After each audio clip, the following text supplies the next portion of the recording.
Smash that like button. Smash that like button, y'all. Smash that like button. I'm only gonna be on live for about an hour, man. I got school tomorrow. But I had to go live, man, since I ain't been live in like 2 years, man.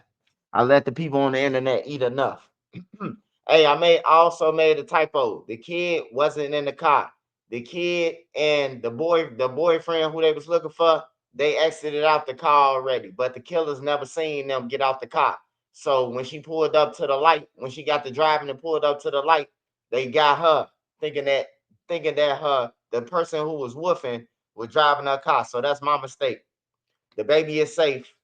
The baby is safe regardless. But hey,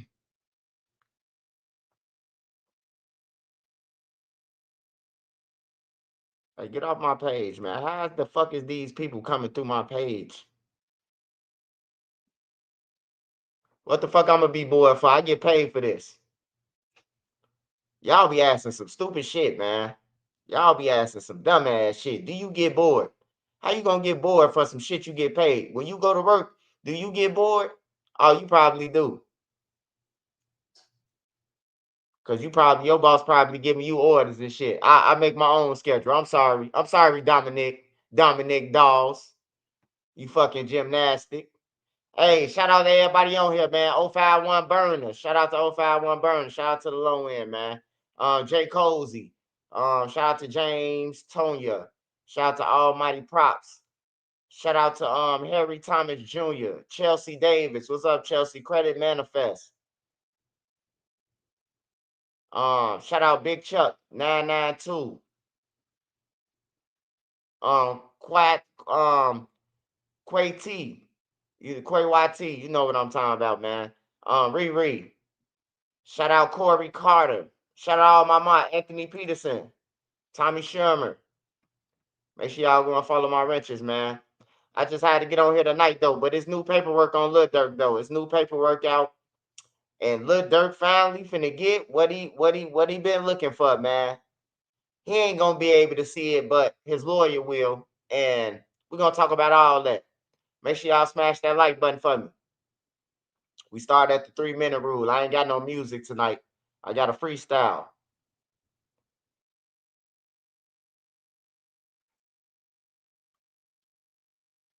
Oh, you full of yerks? Oh man, get in the cold bathtub, man.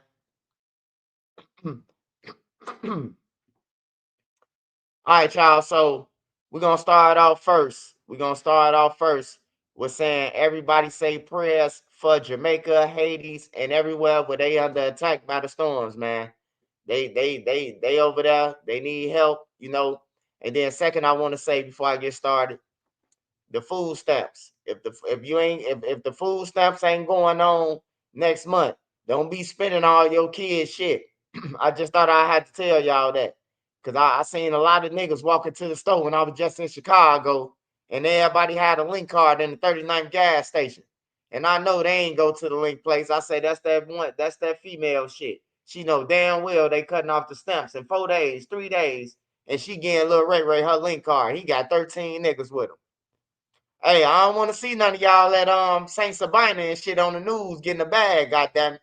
Y'all selling y'all link card. Hey, look though, for real though, man. Hey, if you got save all the food you can, save all the food you can, cause it might be ugly. I'm dead serious, man. And if you need some help, hey, you got Father Flagrant, you got Pastor Brooks Crooked Ass. He's supposed to be helping. All the churches supposed to be helping. You know, I don't know if they helping though, but cause they take all the community money, and then when the time of need like this, the church lights be off. The church got a lock on the door all of a sudden all week, you know. But make sure you save them link cards, man. Don't let them niggas eat all your kids' food, man. Shit getting serious. Rack up if you got to, canned goods, potatoes. You know, you got to get the main events. You got to get the shit that's gonna stick to your ribs now. Fuck all that, all them Takis and all the extra shit. Hey, look, we ain't getting none of that shit. We getting, especially if you run it on a tight budget. You got to get what you got to get. Cases of noodles, beans, shit, potatoes, shit, even some oatmeal. Oatmeal, stick to your ribs, goddamn. Don't try to go and get the strawberry oatmeal and the apple. That shit costs too much. Just get the big giant jar of the plain shit and get you a bag of brown sugar and some regular sugar with some butter and remix that shit. You could turn your own oatmeal into brown sugar. You don't need that expensive shit. Look at hey, I'm acting like I'm in the projects again. I'm going back to like they saying this war again. Shit. Hey, but I'm finna get started, y'all. Shout out to everybody on here. I know I ain't been on here. Monique Moore, what's up? Sparks Visual, Hustle Man, Rio. All right, y'all. So it's new paperwork that came out, and they finally agreed to agree. They came to a common agreement about this AEO. I don't know if y'all know what an AEO is, but it's attorney eyes only. So what that mean is attorney eyes only mean is Lil Durk will be able to know what's going on. You know what I'm talking about? Because look, why Drew Finland worked for him. Now I know a lot of people say Drew Finland ain't gonna risk his life for that shit. Lil Durk, hey, this you're gonna have to give me another million for that. Lil Durk just want to know who it is. He just anxious. Ain't shit he could do about it. It ain't like he gonna get on the phone and say, "Oh man, dude, tell him." He gonna really go to jail then. So he finna be able to see a couple things. He gonna be able to see some evidence against him soon, real soon. I don't know how long, but he finna be able to see it, bro. And then they finna start unleashing shit. If it's January the what's the name? 45 days before that, hey, they finna have to unleash that shit. They finna have to unleash the beast, man. So we finna find out who everybody is. Hey, Swipe, what street? What street cut off for the low end? Man, the low end runs from 22nd, the Hillions. The low end started at the Hillions, and it goes all the way to 55th. You can't say that it goes to 51st because you got the projects that was on 53rd and State, the MCs. The whole was on 53rd. So you can't say the low end don't go past 51st. That's for the young niggas though, man. For the real people from the low end, they know the project building stretch to 55th, man. From State to the Lake, man. For real. That's the low end. Hey, but anyways, so Lil Durk is gonna be able to see this shit. Guess what? I got another surprise for y'all. Remember that shit y'all was saying about Brother Hassan and he lying and all that shit? Brother Hassan wasn't lying, man. He wasn't lying to us. Brother Hassan wasn't lying. He was just telling us ahead of time so nobody wouldn't be surprised. Like he was cleaning up the public for his son. You know, yeah, I told my son to tell on King Von. This shit wasn't nothing about King Von and Lil Tim. All that was some bullshit. All that was some bullshit. You know what I'm talking about? But Big Vonni was trying to tell us. His son finna give up dirt. You hear me? Yeah. Hassan, brother Hassan, man, brother Hassan. He tried to tell us. He tried to tell us this, bro. Hey, look, everybody put in for a motion, except Vonni. Everybody, hey, look, go on Pacer right now. Go through the last couple motions since nothing them put the emoji on Vonni and since his daddy got on live. Go back to all them. You gonna see Vonni jumping on every motion with Lil Durk. Man, he ain't jumping on none of these motions. And then Lil Durk got the lawyer. So you would think that, hey, jump on whatever he doing. Whatever Lil Durk do, you put in. You hear me? Like for real, Vonnie don't know them though. Hey, look, when I say know a person, I'm talking about know a person, bro. Like he know my mama, I know his mama. Daddy, we done slept in the house. Not no nigga who we been knowing off and on for 2 years, or he stay in Atlanta and he gang now. Like hell no, that ain't knowing no nigga. Like King Von didn't know Vonnie. King Von got out 2017. He went to Atlanta, what, 2018, got killed when? 2022? He ain't no Vonnie. He ain't no Vonnie to get him no access to his fucking his bank accounts. I don't know what Vine there was doing. They was really sweet. They was killing everybody in Chicago, but y'all sweet out of town though, bro. Like that pissed me off, man. Cause for somebody to rob King Von and ain't nobody dead, everybody still alive. Like, what the fuck was going on over there? You know? And then Dirk got all this bullshit going on. Like everybody in his camp in tour with somebody else. They in tour with each other. They just been hanging around each other. And that's the bad thing too, to be pulling all these blocks together, because eventually somebody gonna get hate on each other and somebody gonna want to kill somebody. Yeah, Vaughn was getting robbed, man. Vaughn got robbed by Vonni. He got robbed by THFTP for $20,000. He was just getting taken advantage of, man. We call them victims and shit where we from. In Chicago, you a motherfucking victim. You let a nigga take $20,000 from you. And he ain't in the hospital with a motherfucking Flintstone lump on his head.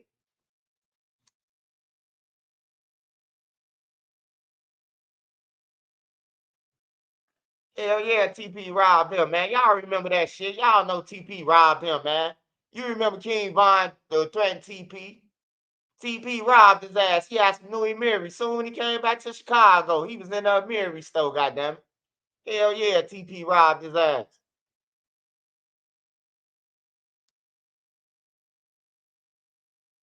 Yeah, we call that a victim where we from.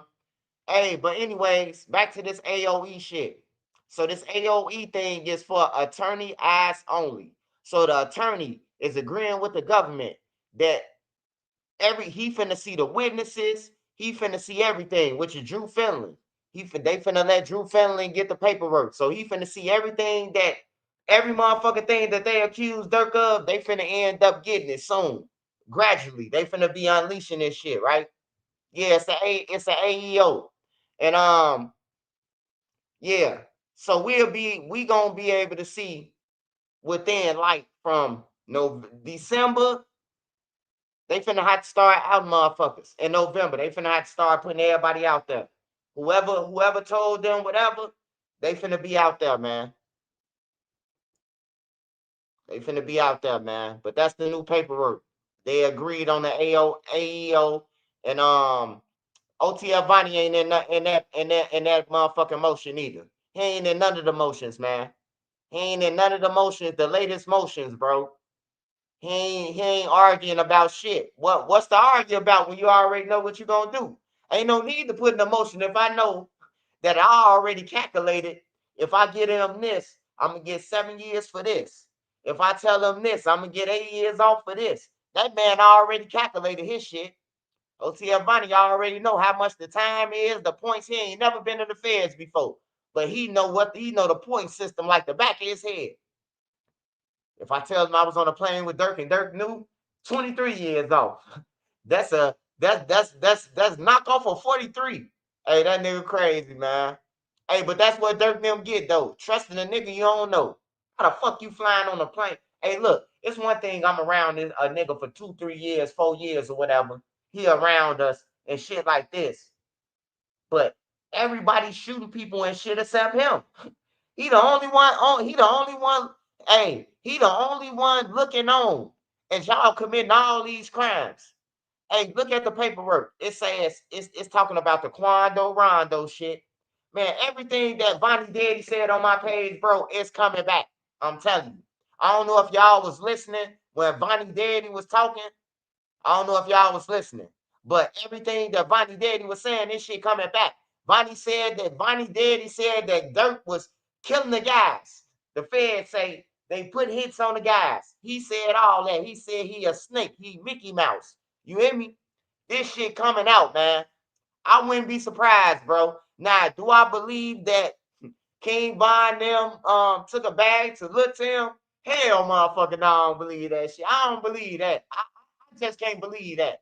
But do I think that Brother Hassan went to 219 deal? Hell yeah. Because ain't nobody going to say they went to 219 West Dearborn if they ain't got to. You hear me? Like, for real. He say, I was just about to ask about Jam. Oh, man, Jam would have been came out and threatened the whole city, man, for saying his name, man. Hey, look, there's one thing about Jam, though. Jam probably looking at like, man, this nigga Lil Durk talking about I murder people and everything in songs. I'm in this shit because of him. You hear me? Like the feds can come to you because another nigga. Oh, he the killer.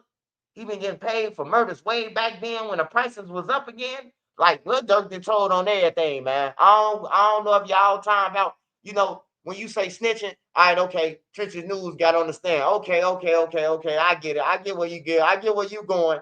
But if a motherfucker say, I killed somebody at 8 and I jumped over the gate, and then the police rewind the camera and at 8 o'clock a motherfucker jumped over the gate, is that snitching? Is you guilty? Is you guilty? That's all I'm saying. And then my boy Lil Durk say, I heard a song today. Lil Durk said, the shit that we doing, we going federal. I think, what the fuck? What's wrong with this man? This man say, I'm looking at my son, telling my son I'm the better you. The shit that we doing, we going federal. You know what I'm talking about? So he knew, nah, ain't no freedom of speech. Hey, man, hey, look, stop it, man. Hey, stop that bullshit, bro. Ain't no freedom of speech, bro. You shouldn't be rapping about no shit that's real, bro. See, that's what's wrong with y'all. Y'all some flunkies, man. I don't like people like that, bro. I don't like people like you, bro. I'm just being honest, man. I don't like people like you, bro. Y'all always making excuse for some dumb shit, bro. Why even, hey, look, if you knew, hey, look, if you knew you and your homies now went to Beverly Hills with choppers, why the fuck would you make a song called saying that y'all ran through Beverly Hills and all this shit? Like, shit done, man. Shit done. Hey, don't be no flunky to it, man. On some real shit, bro. Don't mislead your people, brother. Don't mislead your people, man. Don't be fanned out to some sucker shit, man. That's what misleading the kids now, bro. People telling them, hey, you gotta I keep my gun on you all the time. That's what niggas telling these shorties out here. You gotta keep your gun on you 24/7 with like a belt and everything. And then they end up getting folded up. The same niggas who be talking about this shit, showing us guns.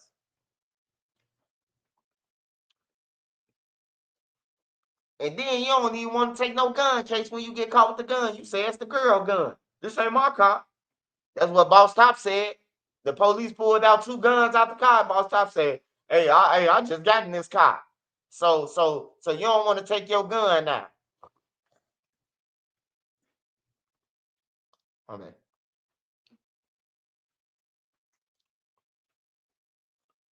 Is Dirk cooked or not? Hell yeah, he cooked. Fuck yeah.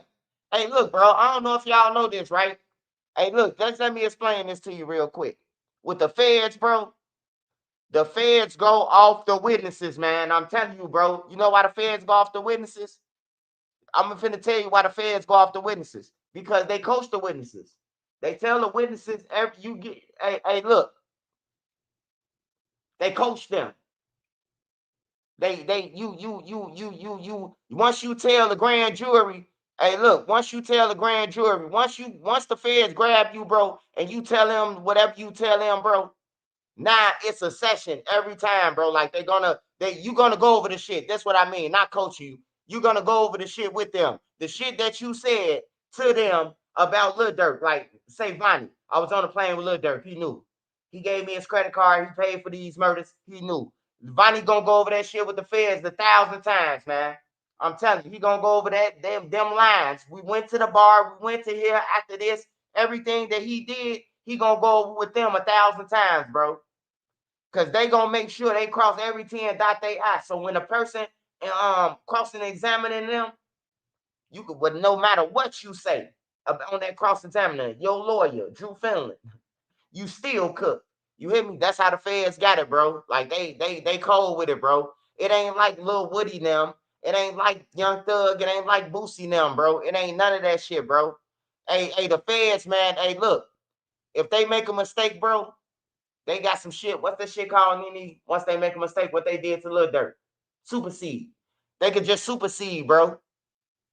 Hey, look, they can make us. Hey, look, they can make a mistake right now. They can make a mistake right now and supersede the indictment to some other shit. No, he wasn't stalking. He was looking around the corner while they was doing it. I'm telling you, bro. Like, you can't beat them, bro. Like, they got too much money. They gonna drain you for all your money. Like, for real, bro. And it ain't nothing like them, man. And we ain't talking about no, don't say P. Diddy. Don't say none of that shit. We talking about a guy who locked up for a murder. Don't say John Gotti either. Because John Gotti and them could pay for people on the witness stand. They could pay for people. They can they go into the witnesses, killing them. They killing the family, chopping up hands and shit and sending them home. Your brother better not testify. You ain't doing that shit in 2025. John Gotti never was getting away with that shit. That's how he walked out 3 times on everything, bro. You ain't getting away with that shit. So don't say John Gotti. Don't say none of them. I think the record labels, I think the record labels need to go down too though. Cause without y'all gotta know that they into bullshit. Cause when you go to a record label, you gotta jump around like a monkey, like Bobby Smurder. Bobby Smurder was on that motherfucker jumping around like a monkey, jumping out the animal cracker box. He was on that dancing, twerking, and everything, bro. And they left his ass in jail. You hear me? They left Bobby Smurder in jail, man. They wouldn't even bomb Bobby Smurder out, man. Bobby Smurder danced his heart out, man. He danced his heart out on that table. That shit made me cry, man. I was hurt like a motherfucker, bro. I ain't gonna even lie, bro. I'm like, these white people sitting here watching them dance like this, and then they ain't even help them out, bro, when it was time to, bro. Like, them record labels ain't shit, bro. But I think the record label should get indicted, bro. Like, hey, look, ain't no way. Look, you know Lil Durk rapping about murders and shit. It's common sense. Y'all gotta clear the music. So y'all hearing him talking about the feds and murders and everything, but they just let them do this shit. They just let them do the shit. Hey, look, in order for it to get RICO, right? Money, you funding a criminal enterprise, right? So that means the record label will be funding Lil Durk and them to fund OTF, which is a criminal enterprise. There you go, FBI. Go and get them on everything, bro. The record labels got to be held responsible, bro. If they ain't held responsible, you just gonna keep on. Ain't nobody gonna learn. I bet you, if you take down the record label with a gang, man, a lot of shit gonna clean up, bro. Like, people gonna be like, fuck that, we ain't going down. We don't want to hear nothing about none of that. You hear me? All rappers rap about murder, even Jay-Z. Hey, look, we know Jay-Z ain't killed nobody, or he ain't killing nobody at this point. So that's irrelevant to even talk about Jay-Z rap about murder. If Jay-Z probably rapping about something that he seen out his project window. You hear me?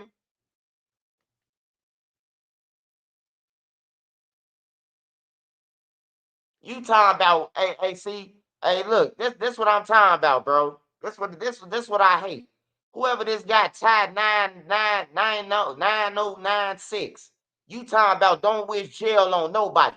Did you go in Lil Durk motherfucking inbox and tell him stop rapping about murders?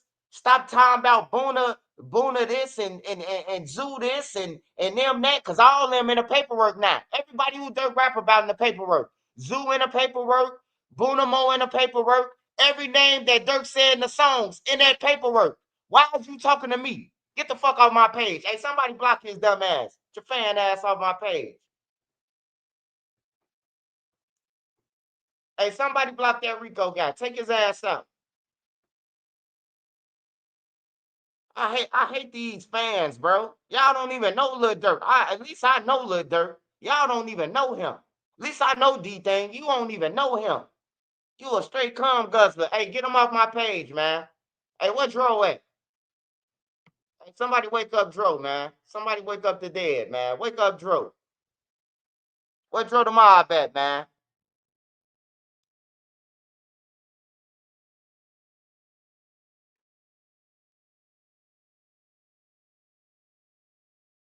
So you think they was gonna get Zoo? Oh yeah, eventually Zoo was going down with them, man. All of them was going down. Boona, hey, look, bro. They commit crimes in every state.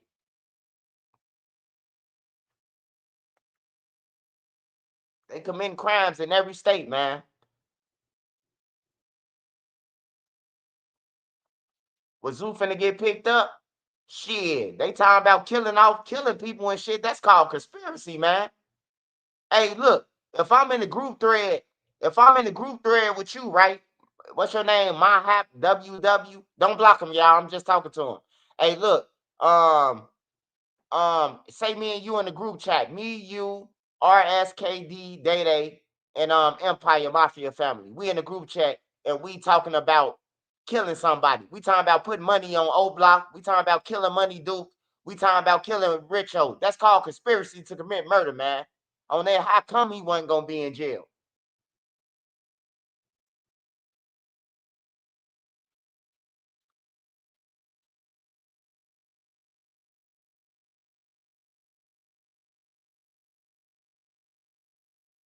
Shit, life in prison, man.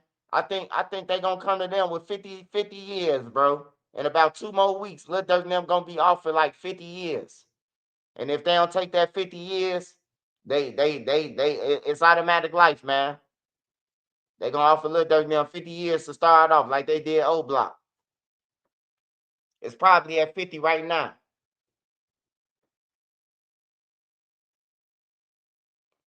That Duck murder made OTF hot.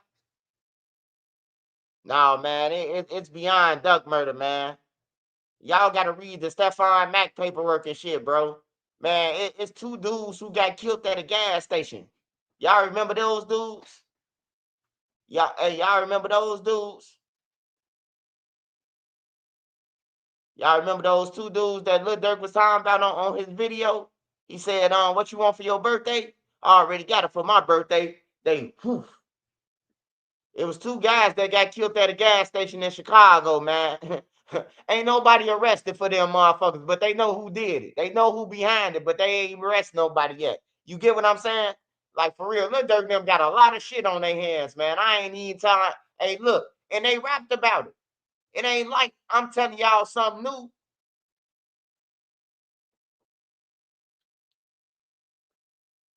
Man, it's in paperwork. What did you talking about, bro? This is in paperwork, bro. See, that's what I'm saying, bro. All y'all gotta do is read, bro. All you gotta do is stop being cheap and buy Pacer, bro, and you will see everything that I'm saying your damn self. This shit is public record, I'm saying.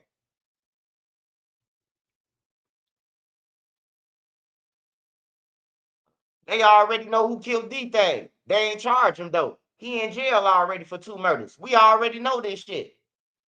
Like, you a goofy. Hey, somebody block dude goof ass, though. Oh, yeah, I forgot they can't read. He a YN. He can't read.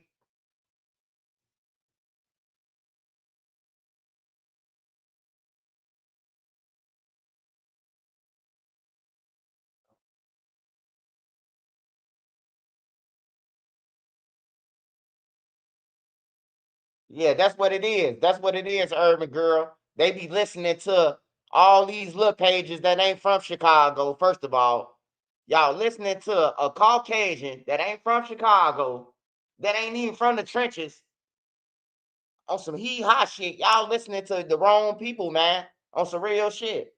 You listening to people who ain't never been to jail, don't know what prison look like, ain't never been around these guys, and he's the motherfucker. And then y'all want to come and argue with me about, oh man, they said this. Just like academics now yesterday. They put out a little article and sent the whole internet off. Oh, Lil Durk, he coming home because the Fed said they ain't find nothing in his phone. That was one fucking paragraph of 60 pages. They mislead the internet. You know what I'm talking about? And then they want to come on my page and ask me, is it right? Hey, look, all you gotta do is listen to what I'm saying, man.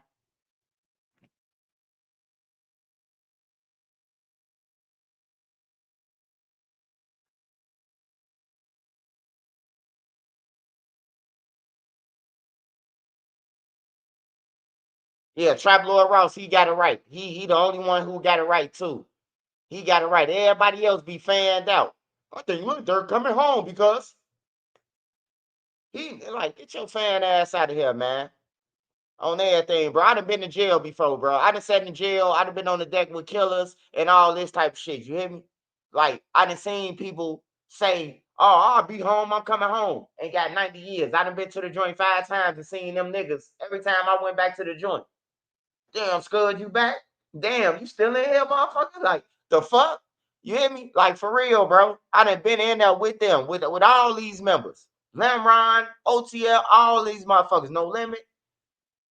So I done seen motherfuckers go down and ain't nobody coming home. You supposed to think you gonna come home though. But y'all be thinking like somebody wishing bad on them. Cause we saying, oh man, they fried. Hey, if you ever been to jail, and a motherfucker reads you your case, a motherfucker gonna go in the cell with his celly and be like, man, this ass fried. He finna get 100 years. You hear me? Like you just being in jail, motherfucker gonna tell you that you fried. You might go to jail. You might go on the deck and be like, "Hey, bro, what you think I'm gonna get for this? This how it happened." And the nigga tell you, "Man, I think they gonna give you 50, boy. You better cop out for that 30." And then your dumb ass try to take it to trial because you listening to a jailhouse lawyer, and then they get you 90 years. I done seen it all, bro. I done seen niggas send niggas off. Hey, look, they ain't got nothing on you. Go to trial, bro. Nigga went to trial, got 65 years, bro, and they offered him 19 on everything, man. Listening to a jailhouse lawyer. That's what we call it. So when I talk to y'all, I'm talking to y'all off experience that I'm in the streets, that I've been in jail, I got shot, whatever else you want to just call it. You know what I'm talking about? All around the board. I got the credentials for me to be talking about this shit. Now, anybody can make a page and report about it because it's public record. So anybody could report about it. If you can comprehend things, you could report about Lil Durk. You know, you just can't be fanned out. You just can't see one thing and be like, oh man, that's his way home. Hey, look, like I told y'all before, if the feds come and get you, they didn't come and get you for no reason. They didn't just think about coming to get you yesterday. They've been planning for 3 years to come and get your ass. They had to do all the paperwork and had to go through all the witnesses going through grand jury and all that shit for 2-3 years before they came and got you.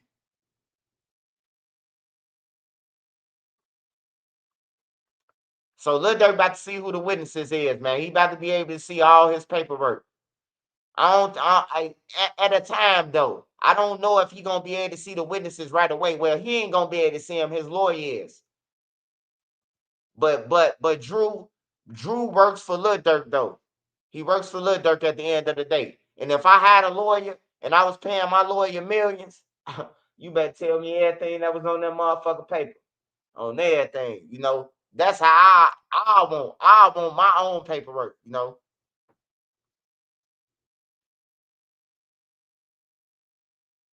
What it feel like to get back, Swipe, when you finally get your man. Hey, brother. Hey, brother, I'm with Big Sandals, brother. I know nothing about that. Nah, I was Steve Urkel in the streets, bro. I ain't never did nothing, man.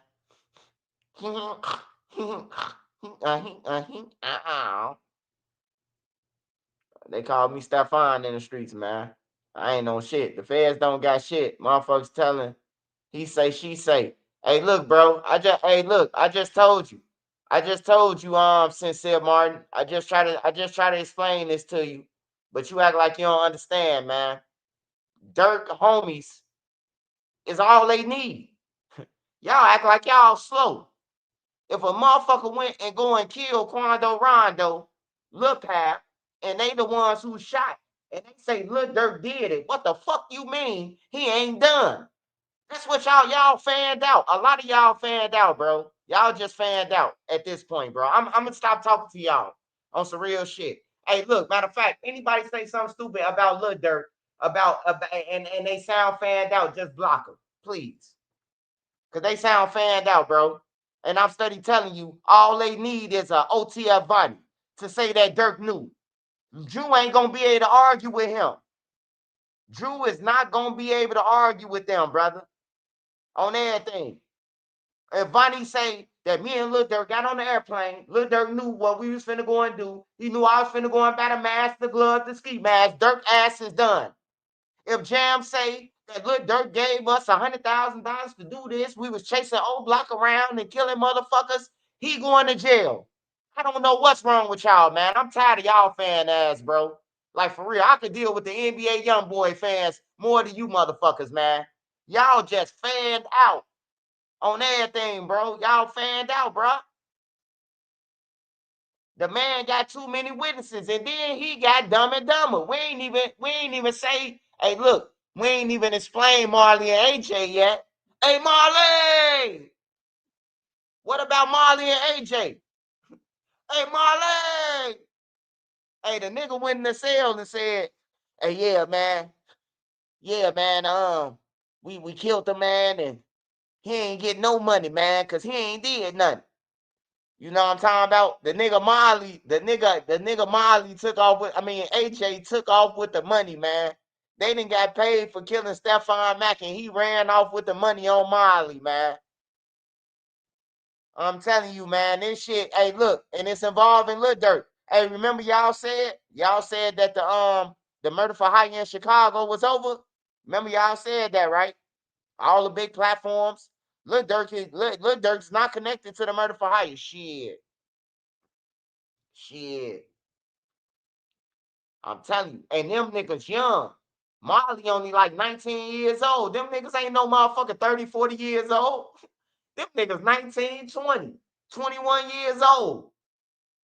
Hey, you want to go to jail for the rest of your life, or you want to give up Lil Durk and we can give you 15 years and put you in a wick set? Shit. It's too many people, man. Lil Durk was too open. He was too friendly, man. It's not Trench's News' fault, man. He got OTF Vonni, so he got OTF Vonni. He got OTF Jam. He got number 4, whoever from California who made the phone call. He telling on Lil Durk because he not in jail. He not in jail. That's how we know he telling, because he not on the paperwork with Lil Durk now. If your ass wasn't on Channel 9 News when Diddy them got locked up, if you wasn't on CNN when Lil Durk them got locked up, you telling. That's what I'm trying to tell y'all. That's what I'm trying to explain to you fans. If they wasn't in the article with Lil Durk now, if they wasn't in the article with Diddy them, they telling. How many people is missing out the article? We know that 6 people came from Chicago to fly on the airplane. We know that Vonni and Durk rode together. That's 8 people right there. How many people is in jail?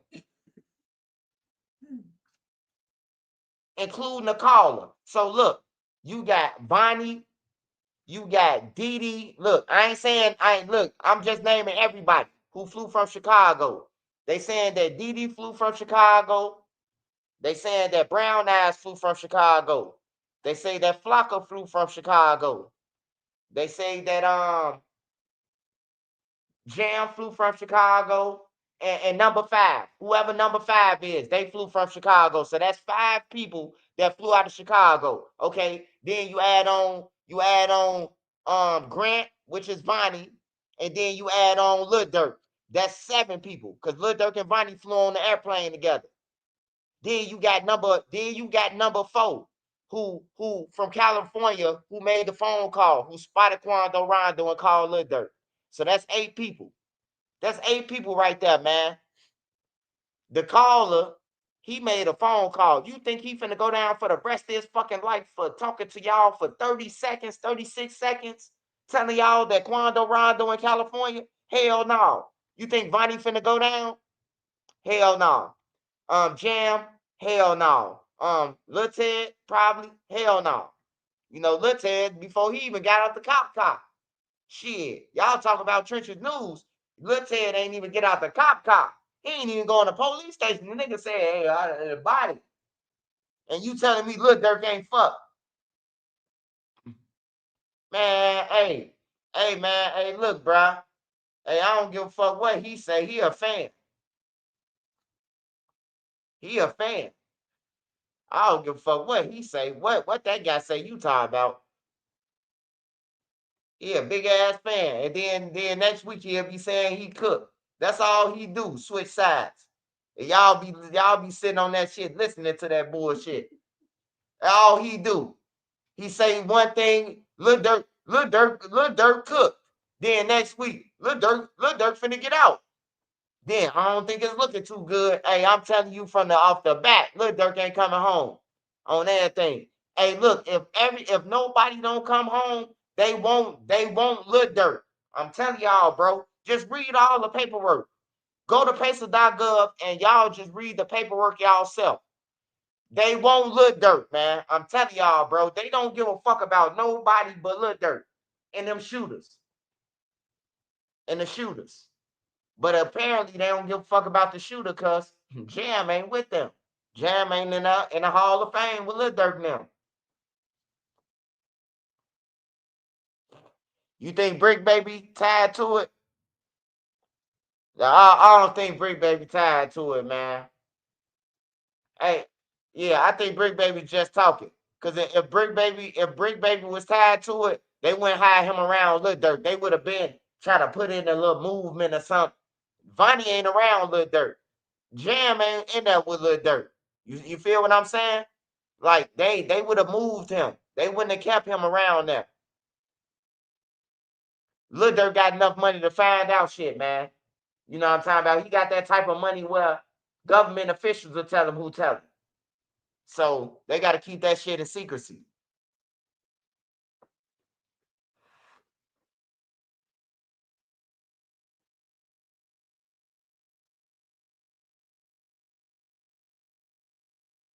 Oh, ain't no doubt about it. Hey, Jam a gangster, bro. And Jam gonna whoop one of their ass when he see him in jail. See, hey, look, that's the difference between Jam. Jam is he gonna shoot you and kill you in the world, and then in jail, he gonna headbutt you and knock you out with his head on everything, bro. Jam the king of the headbutts, bro. Ask any nigga. Him and bruh. Him and bruh. THF bruh. I called him THF. Fuck what they was talking about. He THF on everything. He got it popping. Shit. But yeah, Jam headbutting the motherfucker, bro. He ain't even gotta box you. You could be head to head with Jam talking about some what's up? What's up? And he just wham. I'm telling you, your ass be knocked out. Ask anybody. If motherfuckers say they know Jam, bro, he knocking motherfuckers out with his head, bro. He ain't even got to swing on you with his hands.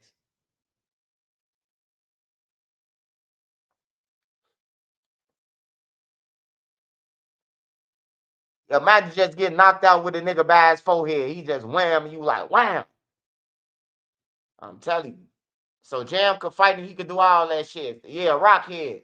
So he ain't Jam don't care. He gonna fight. He gonna do all that shit, man. He don't care about Lil Durk now. Like for real. He a real gangster, man. I must say, he a real menace to society. So if you want to say that, like he'll shoot at his guys, he'll kill his guys, bro. Like he don't get no fuck. That's why I say Lil Durk wasn't never supposed to be with Jam. Everybody know that Jam is the slimest of the slime. Like they're talking about, hey Pooh, you know you my dog, but Pooh, you know I'm really shiesty. Nah, Jam really shiesty. Like Jam that shot at the guys and killed his own homies, bro. Like for real. This shit already public record. Anybody know Jam know that Dirk wasn't supposed to be around. Like Five's like, cause you know what he do. So and that make it look like what Jam was saying, what his people saying. If he feel like Lil Durk made his name hot, like Lil Woody said, Lil Woody say Young Thug made his name hot with halftime. Y'all remember halftime, right?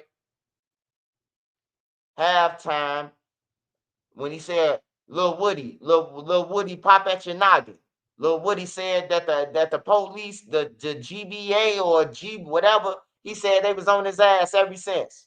You know, and that's how it be, man, when the rappers rapping about your name. Gay Love Supreme, what's up? What's up? I said Gay. I just changed your whole motherfucking name around. I always do that. Ever since I've been shot in my head,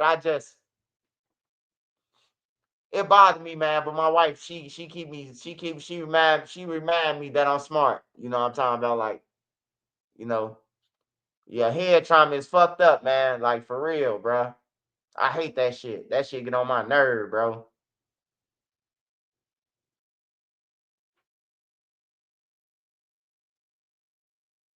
Nah, nigga ain't slobbing with no helmet on, none of that. But you know, y'all get what I'm saying. Jam out that jam. I gave him 50. He ain't got to ass again. Yeah, man. Hey, you can give a man 50,000. You can give a man $100,000, bro. Hey, man, it still won't satisfy that 100 years you gonna get, man. That $50,000 can't replace 100 years, Jack. Like I hear what y'all saying though, but just think about it. Would you take 50,000 for a life sentence? Hell no. Jam them no Lil Durk weak at the end of the day, man. Everybody know that shit, bro. Like he weak at the end of the day. He powerful with money though. We could see, cause shit. According to the feds, like shit, he powerful with money. it even hurt me, man. Like I felt some type of way when they said that he wanted to kill Money Duke now. I'm like, damn, bro, he wanted to kill Money Duke, bro. Like they knew each other since kids, bro. Over a bitch. And y'all and some of y'all be wanting me to like, man, show Dirk some more respect. Man, he tried to kill his own homies. What the fuck he'll do to me? If he try to kill some old block members, because they wouldn't slide for Vaughn, what the fuck would he do in the trenches news? That's how I think. I don't know how y'all think. But if he put a money on old block, you ain't got no chance in the audience. Shit. That nigga trying to kill his own homies. I sat there and read that shit, and I'm like, damn, he tried to kill Duke, bro. Like that shit fucked up, bro. Like I knew Duke since he was a kid. I know Duke mama. I know his grandma. So for Dirk to try to like, I'm like, damn, bro, you can't really trust nobody in the streets, bro. Nobody is to be trusted, bro. Like for real, man. Niggas say they love you and all that shit. But here go Vaughn saying King Kong take Duke on the head, so this Vaughn homie. But since he going with your brother, baby mama, you don't want nobody with her. You trying to knock him off? Like, nah, bro. Like hell, nah, man. Hey, look, I'm gonna tell y'all fellas like this, bro. It's just like this, bro. You got people who respect it. You got people who respect you, and you got people who don't give a fuck. So what I mean by that is, you might have some people who won't talk to your girl off the strength because they respected you. But then you might have some homies that's around you that's been waiting on your ass to go to jail or die so they can fuck your girl. You hear me? It's them too. If you either one, you either or. You either the guy who respects your homie or you the guy who don't give a fuck. Hey, but I can tell you this though. Fives with the Money Duke shit with Fat Man. Hey, look, man. If Fat went over there, or if she linked up with Ruger and started dating Ruger, you would be mad. If she started dating FBG fuck nut Young, yeah, FBG Young, damn, I said fuck nut, yeah, he is one. But if she started dating him, y'all would be mad. Y'all would say she with the ops. Hey, I just look at it like, damn, at least she with somebody who they know, right? At least you with somebody who they know, right? That at least you know the kids gonna be good, right? Ain't nobody gonna be whipping on the kids and touching on the kids and shit, right? Until he show us different, right?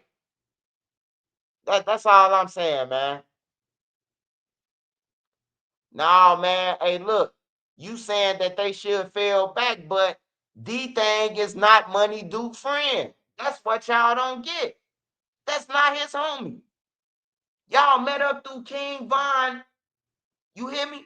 Did you just not hear what I said? King Von is Duke homie. So you knowing that this Duke homie, you gonna try to kill the King Von homie? Cause you think he your twin? Y'all ain't get what I'm saying, man. Duke from O Block, bro. Von moved to O Block with Duke now, right? Lil Durk ain't from over there. Lil Durk is from Dog Pound, bro. So what I'm saying is, so what I'm saying is, you will try to go out your way to kill your homie who you say your twin is. You will try to kill his homie. Like for real, bro. Shit crazy. No, man, Dirk ain't always knew King Von, man. He didn't. He didn't, bro. He didn't. When I remember when Von first moved in Parkway, it wasn't O Block then. OD then was still alive, man. For real. We was calling him Silk Son. We wasn't even calling him Von. That's Silk Son. You hear me? My big brother was in Stateville with Silk. So and then on the streets with Silk. You know, Silk is a real member, bro. You know, so they had said like that Silk Son, bro. My brother was like, look out for him. Make sure nobody don't fuck with him. That Silk Son. So when Von moved on the front, he moved on the front right next door to White White, like in the next building from White White. White White stayed in this building. He stayed in this building. Then Chief Keef stayed across the lane right next to them though. And it wasn't no Durk. It wasn't no Lil Durk or none of that. It was Money Duke with him though. But what the point I'm trying to make is, that's some slimy shit to do to a person who's supposed to be your homie, who you supposed to call your homie and say you love. Like, we shouldn't be hearing this out the feds. And then everybody want to say, oh man, the feds making that shit up. I heard Big Dirt lame ass say that shit. You gonna say, oh, they trying to divide us. They ain't trying to divide shit. They trying to warn us, nigga, that your son putting bounties on motherfuckers, nigga. They ain't trying to divide nothing. Hey, that's what a black person say when y'all caught. All this time, y'all been plotting on the motherfucker. You hear me? They been plotting on people. They been straight plotting on people. And then try to make it seem like it's something else. Oh man, the feds trying to plot on us, man. They trying to divide and conquer. Nah, motherfucker, they trying to warn us, nigga. Don't trust y'all lad. Y'all willing to kill anybody on some real shit. Hell yeah, we divided. We been divided, bro. We've been divided, bro. It's up to you as a human being and yourself, man and woman, and how you gonna look at life, and how you coming with it. It's just up to you whether you gonna be respectful, whether you gonna do the right things, because you know the shit wrong that you gonna do, and all that shit, bro. It's up to you as a person, and then to make everybody around you, I'm talking about, better, and everybody around you. And if somebody ain't with that program of being righteous and shit like that, how you coming? Like, don't hang with them. Don't hang with them, bro. It's just that simple. But it's about how we gotta come though, as a people, bro. I hate that we kill each other, bro. I ain't gonna lie, bro. Shit be sad, bro. The shit be sad as hell, man. I'm just seeing us walk each other down. We seen Bezu get walked down. We seen Lil David get walked down. Then we just seen somebody else on the internet. It's another kid who just got walked down on the low end. I don't know if the video old, but another kid just got walked down. They waited outside his house for him to come as if they was old friends of his. They sat across the street from his house and then ambushed him. It's another video out right now. His son divided Chicago. Yeah, I don't be trying to hear that shit what Big Dirt time about, man. And then they all talking about they Muslims and shit. If y'all Muslims, like, oh look, hey look, they saying that they all Islam. I hate to bring religion in this shit, but I got to, man, because it's kind of like y'all doing this shit as a trend, right? So everybody Muslims. If y'all go to jail right now, y'all ass gonna be, oh, what's up, brother Aki and brother all that goof ass shit, right? But y'all in the world, right? But y'all ain't doing Islam. Y'all ain't practicing it. Y'all just joining on the shit. If y'all real, hey, look, if y'all real Islam, right? If they was real Islam, right? Kiddo say he a Muslim. Take upon a Muslim. Take Savage a Muslim. All the gang members, all the killers, Muslims. Everybody who we be seeing down, they going the Muslim service 3 days. I ain't never seen Federal Express on a funeral that fast, man. They got FedEx, man, next day delivery in they funeral home.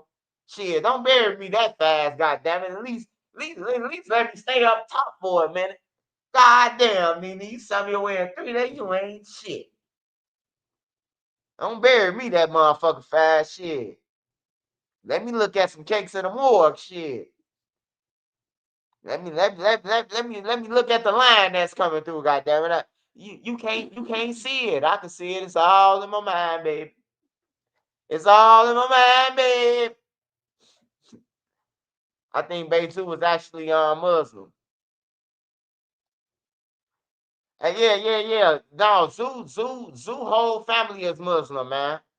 Zoo whole family. His whole family Muslim, man. They been Muslim. I'm talking about these new Muslims, man. The motherfuckers who just jumping on the bandwagon. So I said what I was gonna do, right? So look, let me finish. So 051 kiddo, he Muslim. Money Duke them Muslim. We know all them Muslims. All the other guys over here Muslim now. All the other guys, but they killing each other.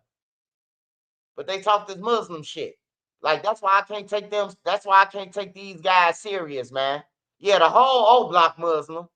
Everybody over there Muslim, but then they go to New Beginning Church and eat up all their food.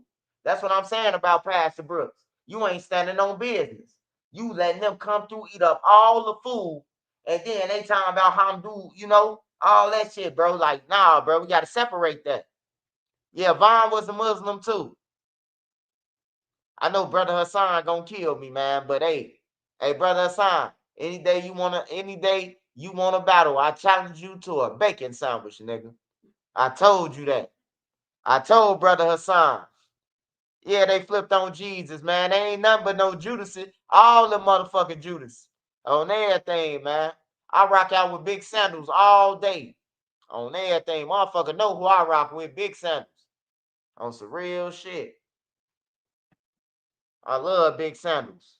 Every time I prayed in my cell, got on my knees, fell down on my knees, man. Hey, Lord, please, man, let a commissary slip come through this door. In Jesus Christ's name, I pray, amen. That motherfucker. Wiley, man. Oh, somebody sent you some big money, huh? Hey, don't look at my mail, nigga. Let me get this. Oh, yeah, they did. So, shit, I love God, man. You know, they became Muslim all of a sudden. Hey, yeah, they shouldn't play with the Islam shit, though. They definitely shouldn't play with it, man. If you just want to be that because you see everybody else doing it, you shouldn't play with God, man. On some real shit. And the way they be moving is bogus, bro. Like, I ain't gonna lie. I know they say don't judge, but they moving wrong though, bro. Like this little nigga Lil Durk, he been rapping about murders and robberies, and then we see him in prayer service, with his palms up. Like, you a little evil motherfucker, and y'all want me to respect him. Hey, I don't respect that nigga. He younger than me. On everything. And he probably don't even know his black disciple paperwork. He know how to rap about murders though. Shit. And hey, you fuck up, I report. I report about his ass. I ain't in those streets. So don't come to me and say, oh man, Swipe, hey, look, I'm not in the streets, nigga. And when you do see me in the streets, nigga, you better say, what's up, Swipe? I watch you. I watch your shit. Other than that, St. Bernard, Mount Sinai, Rush Hospital, Susie Ryan, you ain't gonna be able to go there. That's what Jamie Foxx was. Cheryl Ryan, you ain't gonna be able to go to Cheryl Ryan. Y'all niggas ain't got no insurance. So, I'm just giving you a preview of the hospitals that you're going to if you try to fuck with me while you see me downtown or in the city. I come in peace, man. I come to enjoy. I come to get some pizza. I come to get some Harold's chicken and shit like that and mind my business. So when you see me, mind yours, goddammit.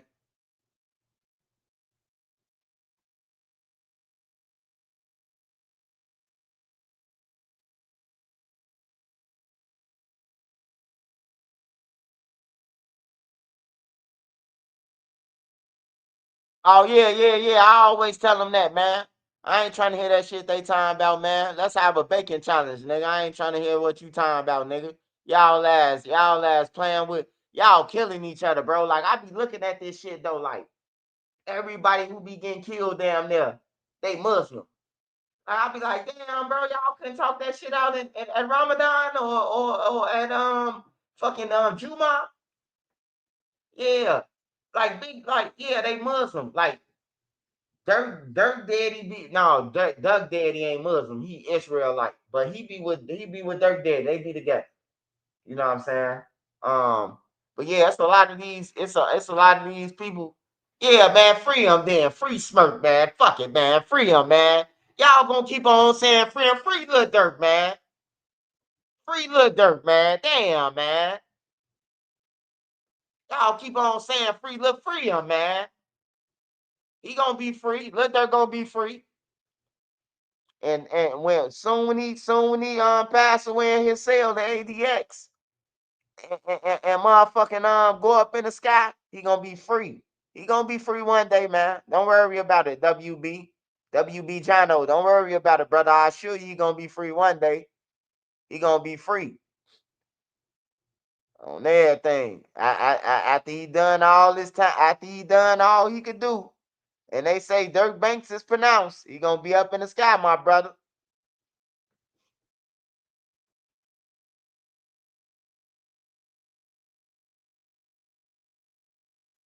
Put 100,000 on his head. That's 2 verses. Shit.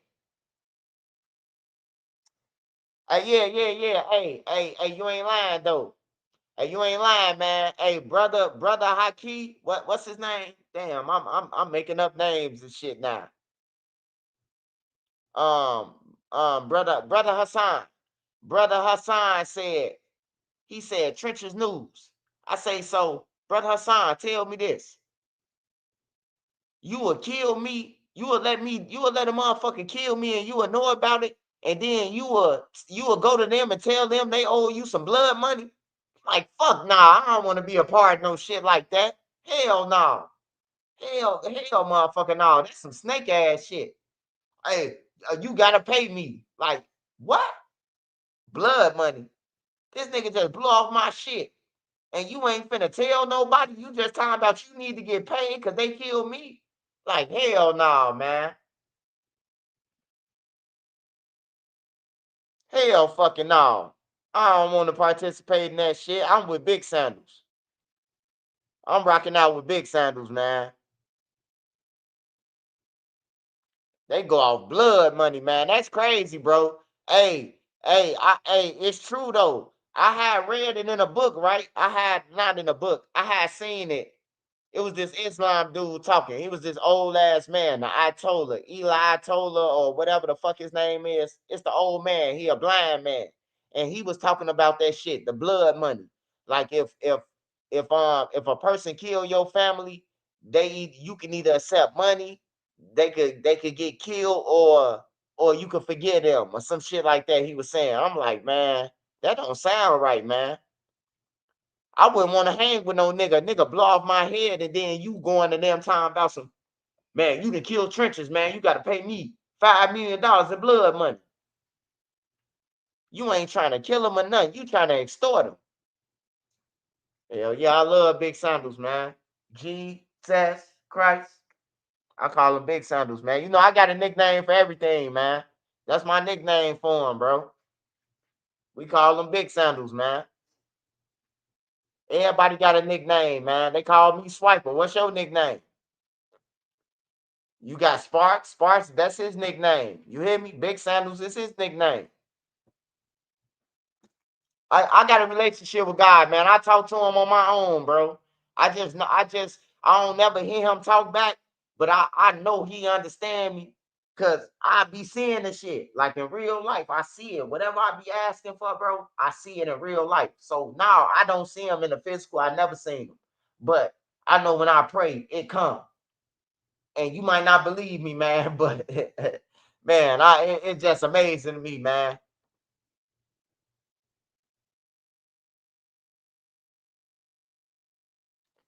See, her name Cinnamon.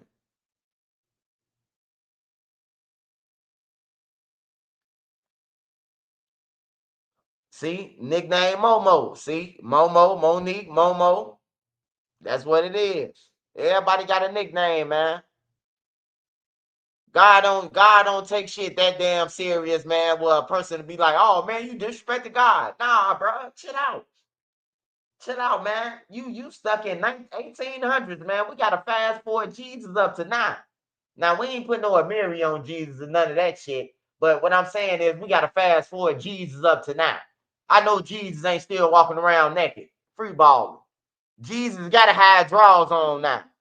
Jesus is not free balling no more. Come on, man. Like people still stuck in the 1800s on that book. ABC. I mean, what that shit called? DC, ADC, after Christ, before Christ. If motherfuckers still stuck back in the days, man, we gotta fast forward Jesus to 2025, man. He ain't free balling no more. He ain't walking around with no damn hot ass suit on no more. He got on some Levi's or something on everything. And you feel me though? We gotta fast forward them, man. I just be thinking different, man. On everything, man. I just be thinking different, man. And I just think that's why I got a good relationship, and that's why he blessed me, bro. Cause I be real with this shit, bro. Like we gotta fast forward them. We can't be stuck on that motherfucking book from way back then. Who wrote it? You know what I'm talking about? Who made this shit up? You know? I'm fast forwarding to my time. Hey, look, we know you the truth. We honor you and everything, but it's 2025. You got to put on some jeans now. No, you got to throw on the Timbs and all that shit. There you go, my man. You hear me? Dap him up. Dap my boy up. Bezu was really hooked. Nah, man. Charles Hicks, man. Charles, bro. Charles, man. Hey, we can't do that, Charles, brother. We can't do that, man. We ain't gonna disrespect Zoo, bro. Even though the troll was a joke, the troll was me and Zoo was trolling each other. You know, we ain't gonna play like that, man. Zoo might come. Zoo might come down and hunt us. I don't want the toilet to lift up at nighttime and shit. You know, I already got bad experience for me chasing people and me getting chased down. I be sweating every night. I don't know if you go through that shit, but I still sweat to this day, man, for some shit that happened all the way in 2000. You know what I'm talking about? Like I be sweating every night. I'm dead serious, man. Like an army veteran up in there. I don't know if y'all know, bro, but I ain't lying to you, bro. I be sweating every night, bro. Like for real, bro. Like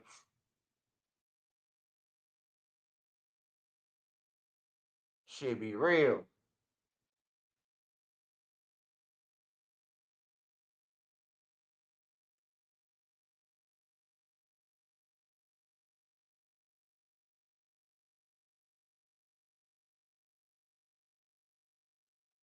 Fanned out level. Heard Brick Baby say he shed tears for Zoo. Man, I'm just gonna say this, man. I know a lot of people go, and I know when it's your time to go, it's your time. But when I tell you that I'm motherfucking disappointed in Zoo, I know Zoo Ops shocked that they got him like that. I know they shocked that they got the drop on him like that. I know when they told them that it was Zoo, they was like, where he at? Wait, what? They probably called 15 more motherfuckers and told, we got Zoo, we got Zoo. That's how they gonna get caught. That's how niggas gonna get caught though. Cause they didn't call 15 more motherfuckers. Somebody called somebody, and then somebody else called somebody else and told them until the motherfuckers pulled up. And that's how they gonna get caught. But I'm just pissed off at Zoo, man. Cause I know Zoo in real life, bro. Like in real time, I know Zoo. And I'm just disappointed, man, that he had his phone in his hand, his head down. These other guys got their heads down. Like, man, hell, hey, look, you can't hang with me, bro, if your eyes ain't open. Hey, look, we gonna smoke when we get in a building, wherever we going to, in a house. We don't smoke outside. Everybody air tenders up. Everybody got their poles on the right. Okay. You know what I'm talking about? Like, man, I ain't going like that, bro. I ain't going like that, man. I ain't going. I can't go like that, man. I know a lot of niggas went, and a lot of niggas say they ain't going like that. But the only real way to not go like that is you gotta move, bro. You gotta move, man. That's the only way not to get caught.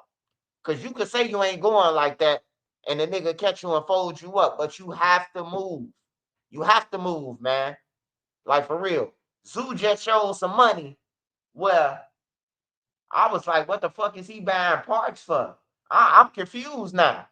I'm trying to zoom in now and see if they was Butterbucks. Rest in peace, Zudo.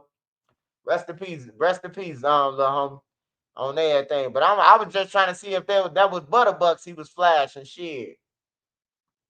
I'm like, a used part, pull it towards the Gulfville Ford. I'm like, what the fuck was Zoo doing that? And then a Uber, like my boy took a Uber to there, to a junkyard, man. Like, what the fuck? Like, I can't believe it, man. I remember when Zoo now moved to 4-6. Well, 4-6. When they no, they ain't moved to 4-6. When they moved to Greenwood. I remember when Zoo now first moved in the building, bro. I'm older than Zoo. So I remember when Zoo first moved into the building, man. I told you, bro, I used to watch this cartoon called The Dinosaurs. And I swear to God, I thought Zoo now was a dinosaur, bro, when I first seen him. I'm like, what the fuck is that, bro? Walking on 2 feet. That ain't no dinosaur, this. Like for real. Then it was Zoo though, you know. That's when he was young. That's when they moved from. That's when they moved to out south, man.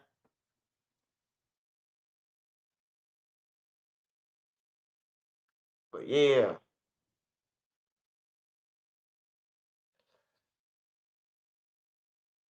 man, that shit crazy, bro. I ain't gonna lie, bro. I ain't think Zoo was gonna lead like that, bro. But Zoo looked tired, bro. He looked like he was just tired, bro.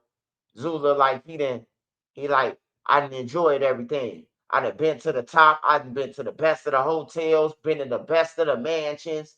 Been on tour with the world. Like he just gave up, bro.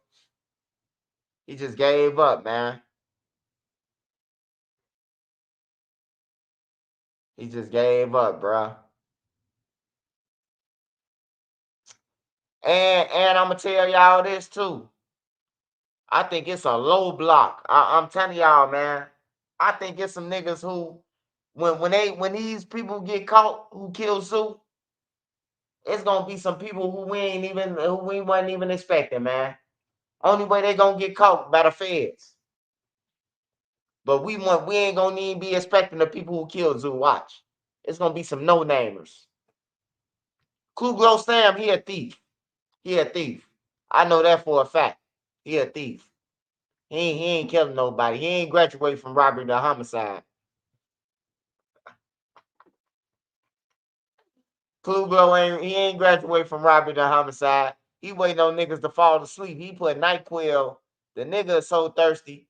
He put some shit in what's the name drink to make him fall asleep.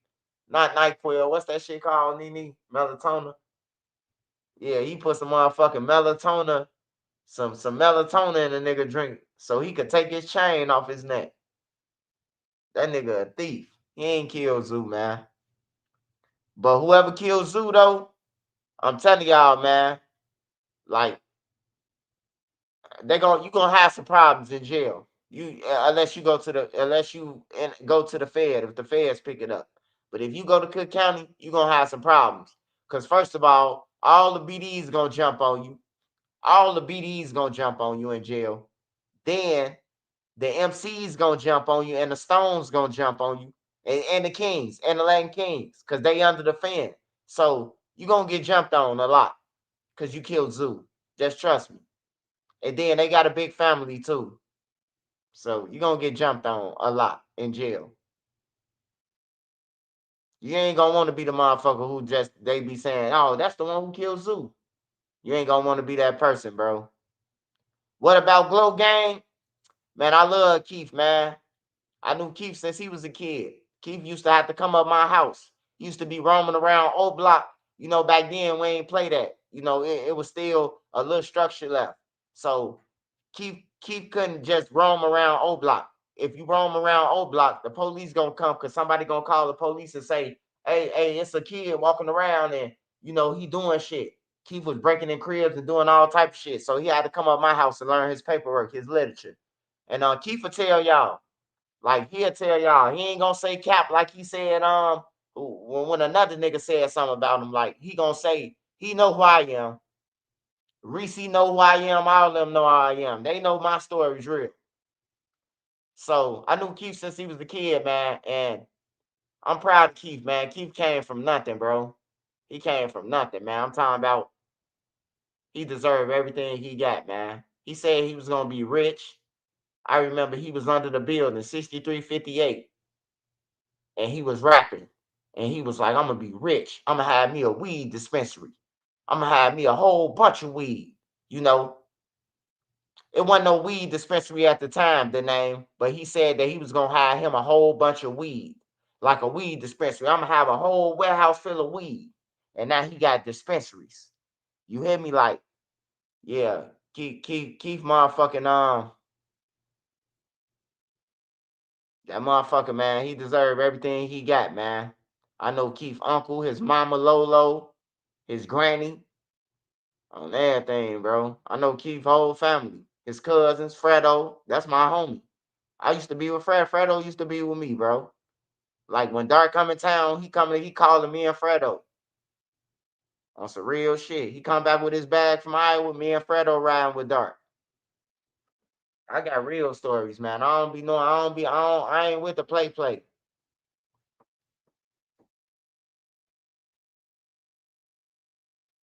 Yeah, Keith definitely beat the odds.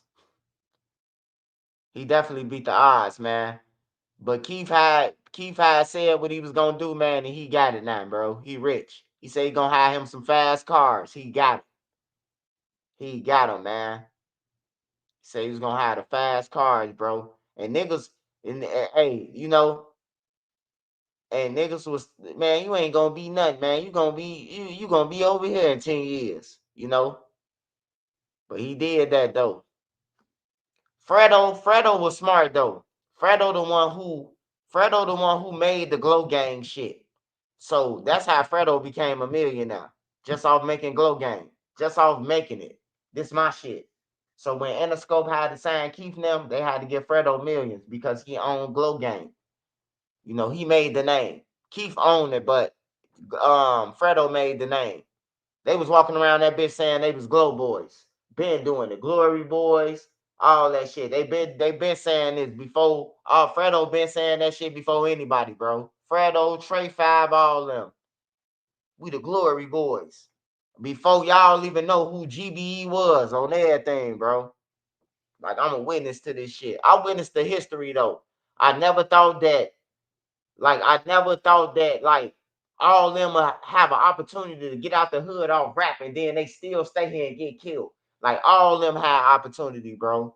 Duck had the opportunity. Like Duck had the opportunity, bro. Like for real, man. Duck had the opportunity.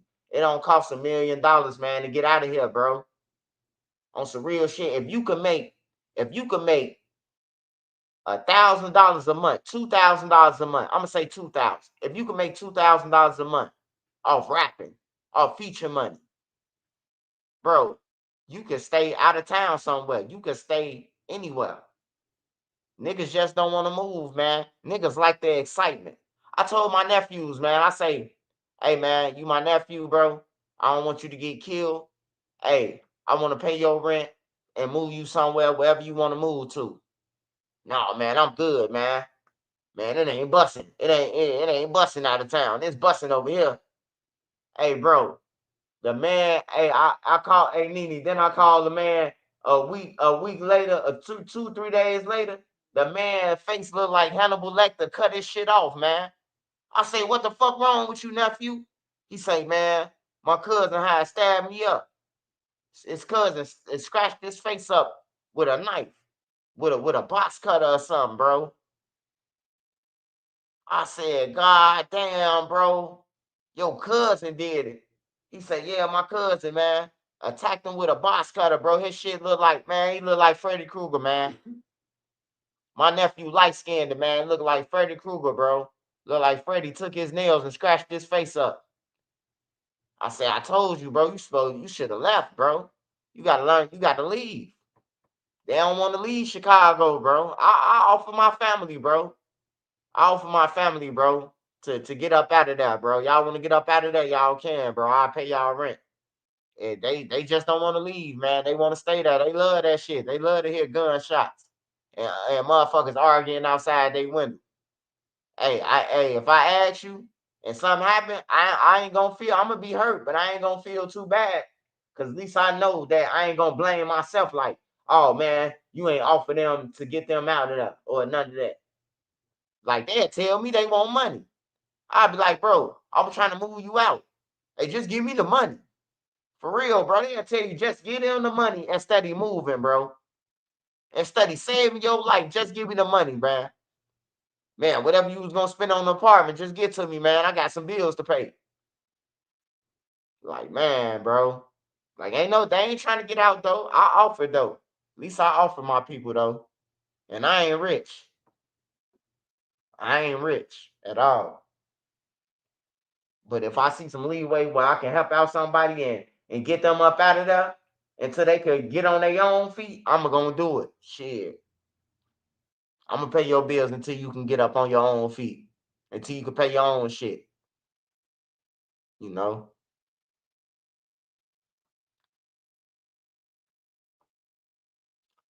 What else we got going here, man? What else I wanted to talk about? Oh, y'all. Once again, I'm sorry, y'all. The baby wasn't in the car. The baby wasn't in the car, but Fonzo had got dropped off. He got dropped off. They was following this car.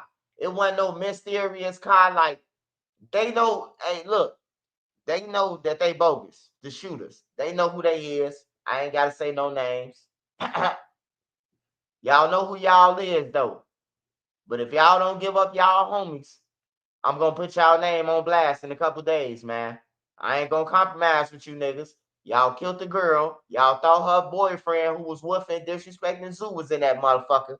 And y'all killed her on everything. Y'all need to turn yourself in, brothers. That's all I'm saying. It ain't no debate. Y'all killed her, and then y'all want to put it on a fake page that she had something to do with Zoo. That girl ain't got shit to do with Zoo. She don't even know Zoo. She probably don't even know Zoo. Motherfuckers, because she got killed like that. Motherfuckers say, you know, but THF Lil Law, fuck him. Oh man, Lil Law garbage, man. Lil Law better not say shit. He garbage. He needs to start rapping and go and get a job, man. With his minute long ass songs, he got all his songs 1 minute.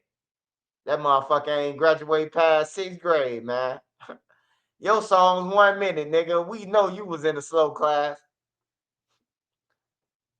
That nigga songs 1 minute. That's the longest he could rap for. And then on his rap, I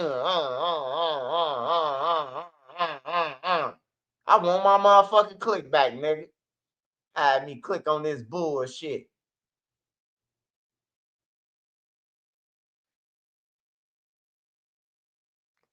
THFG, baby, arguing with Fonzo.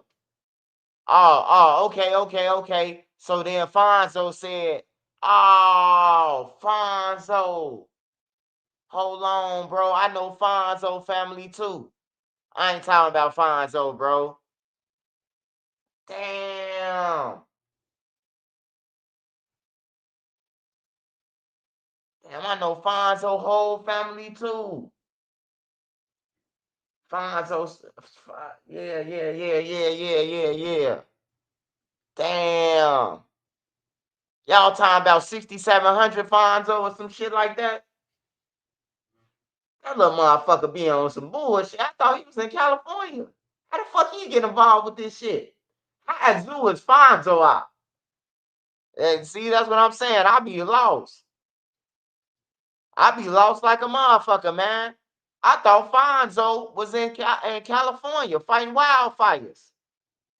Man, I'm so motherfucking lost, man. I thought y'all said his name was Gonzo, man. Man, y'all told me his name was Gonzo, man. Niggas been in my comments talking about fucking Gonzo. I'm I'm I'm steady thinking like Gonzo. I don't know no nigga in Chicago named Gonzo. They talking about Fonzo. See, light skinned Fonzo. How you think THF bruh feeling? Man, that nigga probably smoking on Zoo right now, man. I ain't gonna lie to you. He don't give no fuck about that shit. Bruh retired, man. Bruh gonna be like, man, I was supposed to beat him. You hear me? Bruh, okay, nigga, they play with bruh name, man. Bruh one of these dudes who he hold grudges, bro. Like, he probably say rest in peace now. Bruh probably grew up though, man. He been in jail so long. Bruh been in jail since 2011. He been in jail ever since, man. 2011. It's 2025 right now. So what's that? 16 years? 2020. Yeah, 5 going on 26. What's wrong, Mama? Give me a cigarette. I need something to drink. I need some a snack too. No, I don't trust that. I don't know. That might be mellow. He's he said they got double standards when the one of them after he reposted it and said they were going back and forth a little bit. It didn't look like it was that big of an argument. Yeah, it ain't the big of an argument, but I seen the dudes, the cello dudes, them, they said that they did the shit. They like, hey, look. That's what she get for saying Bezu. Hey, look, I go into the comment and say, hey, bro, is you really claiming that you killed a female, bro? You really proud of this shit? His name Selim Gang something. I don't know what the fuck his name is. I forgot who I was arguing with, man. It's a nigga named Cello, though. I the Cello. I was arguing with his ass because he was talking about the girl and how she dropped Zoo location. I say, you a goddamn lie. She ain't dropped Zoo location. His name Cello Gang or Celery Stick or I don't know what the fuck they name is. Y'all know Uncle Elroy old now.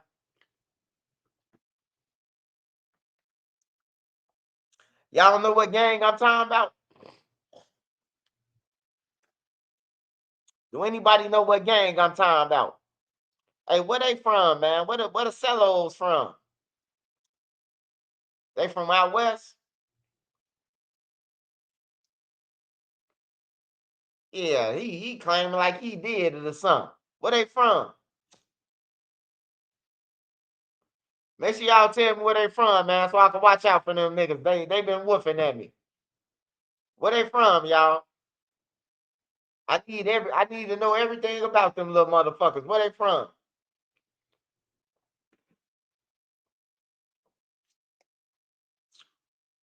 That's Zoo cousin.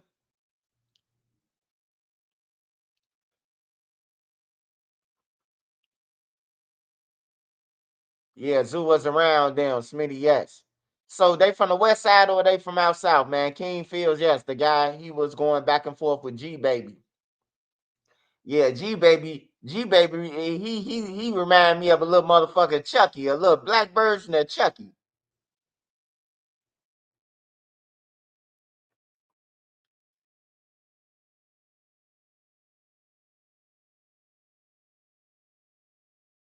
I forgot, man. I keep on forgetting that Zoo is originally from the Greens, and the Greens are out west. I keep on forgetting that shit. So Cello Gang probably from Cabrini Greens, most likely, right? All right, I'm gonna do my homework. Cause dude did threaten me a little bit too much though. You mad cause you killed a female. You bragging about killing a female, so he mad that I was on his ass. I seen him comment talking about that he killed Giari. He was happy that she was dead. Like I don't respect goofy ass niggas like that. I don't care. I don't care what gang you in, bro. You ain't finna brag about that you killed no female, bro. Like and that's some gangster shit. That ain't no gangster shit, nigga. Kill a person who got Zoo, nigga. If you gonna do anything, don't be going out to know just anybody who you could catch. The easiest motherfucker that you could catch, a female. She got kids, man. And to all you females, look, y'all need to, look, y'all need to start staying out the way, man. Cause these niggas ain't playing. They emotional. They wearing y'all bonnets. They wearing y'all purses. They wearing y'all pants. They dancing like y'all. They twerking that, and then they killing motherfuckers, man. They dangerous, man. I stay away from all them motherfuckers. I see the little niggas with Ashman Cashman them twerking and dancing and bow, boom, bow, boom. Look, gay shit, man. Like I don't know what's wrong with them, man. I be confused.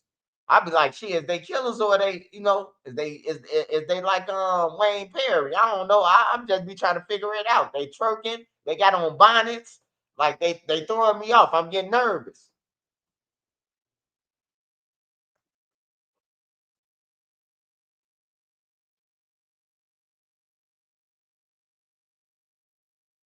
Yeah, the motherfucking cellos threaten me, man.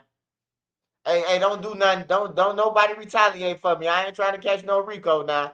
Hey, look, I'm gonna pray for those guys. I'm gonna pray for the celery guys on everything. Cause I love you more than y'all know, you know.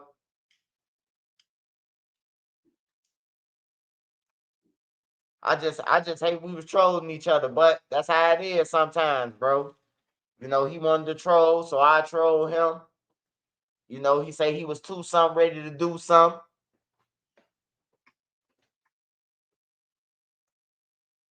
But Zoo love my big brother, man. He'll never do nothing to me, man. Y'all just don't know, bro. You might see it on the internet and all that, bro.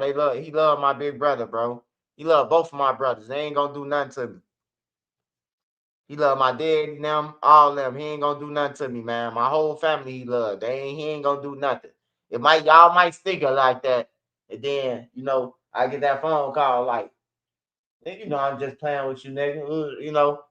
But I say the same thing. I was just playing with you, right? After I done treated his ass.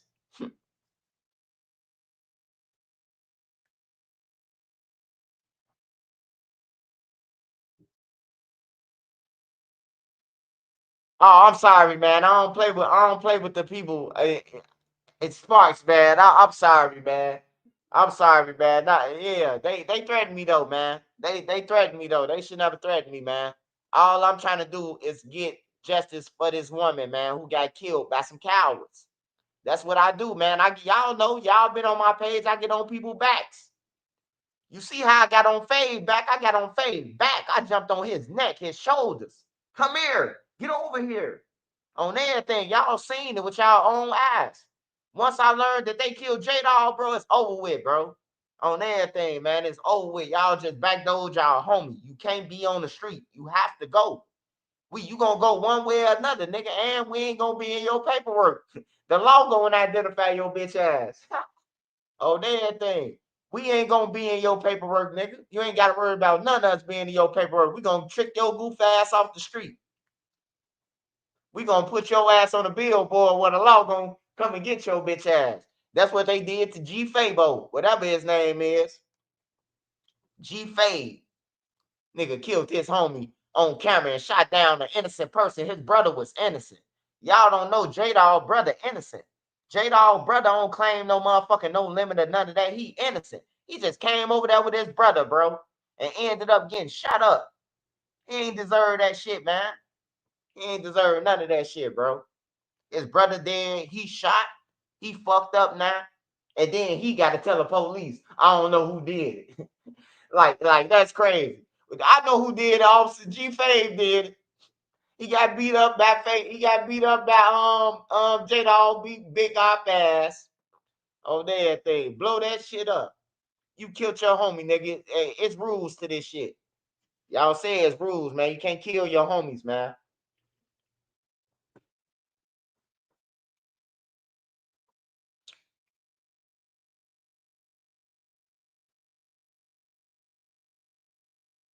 Oh yeah, they tweaking, turking, and twacking, man. All them little dudes who be with Jay, Aspen Caspin, they through. I know they ain't got no girlfriends. I know y'all girlfriends ain't letting y'all twerk and shit and dance like that, man.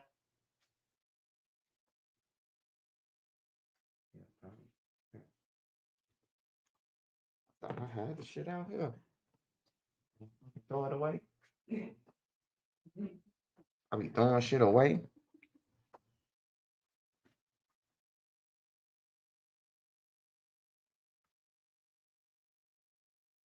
Hold on, y'all. This motherfucker screen tweaking now. Shit. Uh, Long live baby. I talked to OTF twin yesterday. He fucked up bad. Yeah, that's the only nigga from OTF I ain't gonna mention, man. OTF twin. I like twin, man. Twin don't be trying to prove. Twin ain't got nothing to prove. He know he him. When you know he him, you ain't got to prove to no niggas that you him. You ain't got to jump off the back end and try to go and smoke no nigga. I like twin, man. I like twin. Wook be man of his business. You know, Vonni just evil. Vonni cool now though. Vonni cool now, but you know, he was a little evil motherfucker. I remember at one point, man, everywhere you go, Lil Vonni just did this. Lil Vonni just did that.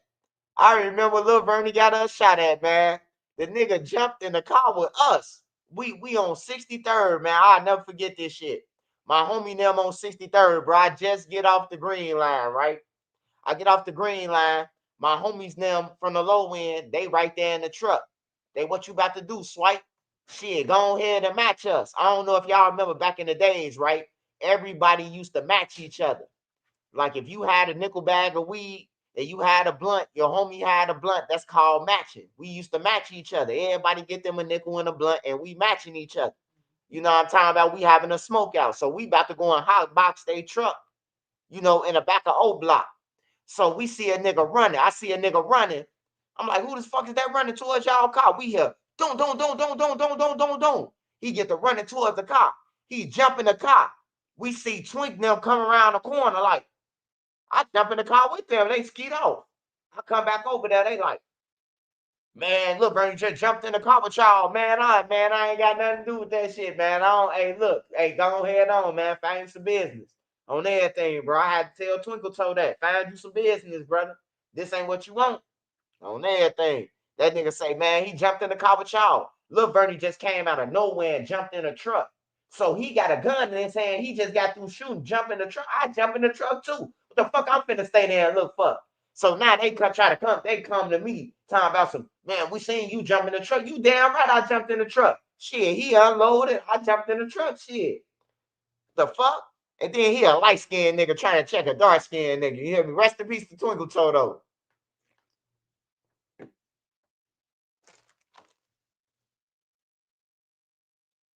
Rest in peace to Twinkle Toe. My boy Jim, my boy was out of jail then. Jim Beam was out of jail. Real Gyro. Who else? John Rand. John Rand was out of jail. My boys now from Gyro was out of jail at this time. You hear me? The top dogs. The niggas who like that. So I just had my way around neighborhoods, man. I ain't had no problems around neighborhoods, man. Ain't no nigga ever did nothing to me on STL, EBT, no limit, none of that. Never approached me, none of that. I just always been swiping and I always robbed somebody in every neighborhood. I always took something down. It was just my mentality. Duty low, I don't know Duty low, man. I don't know Duty low. Duty low smarter than a motherfucker if you ask me. Shit, he got in. He from Kankakee. He got in with Lil Durk now. Fit in, and shit, he still got money.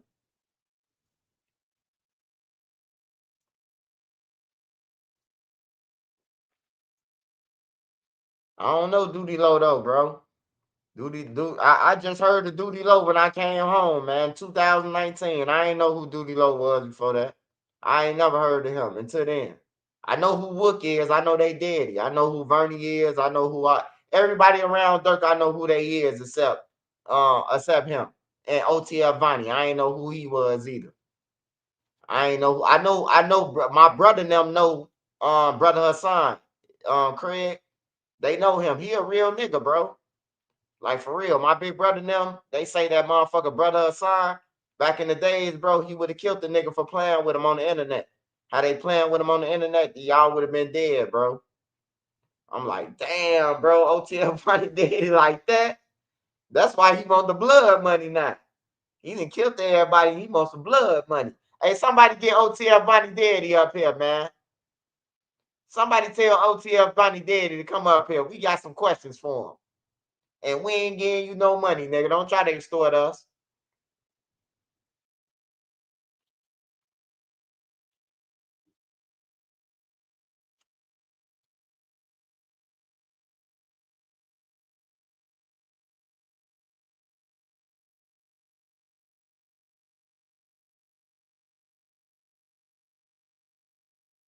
Nah, my homies ain't gave me shit to stay.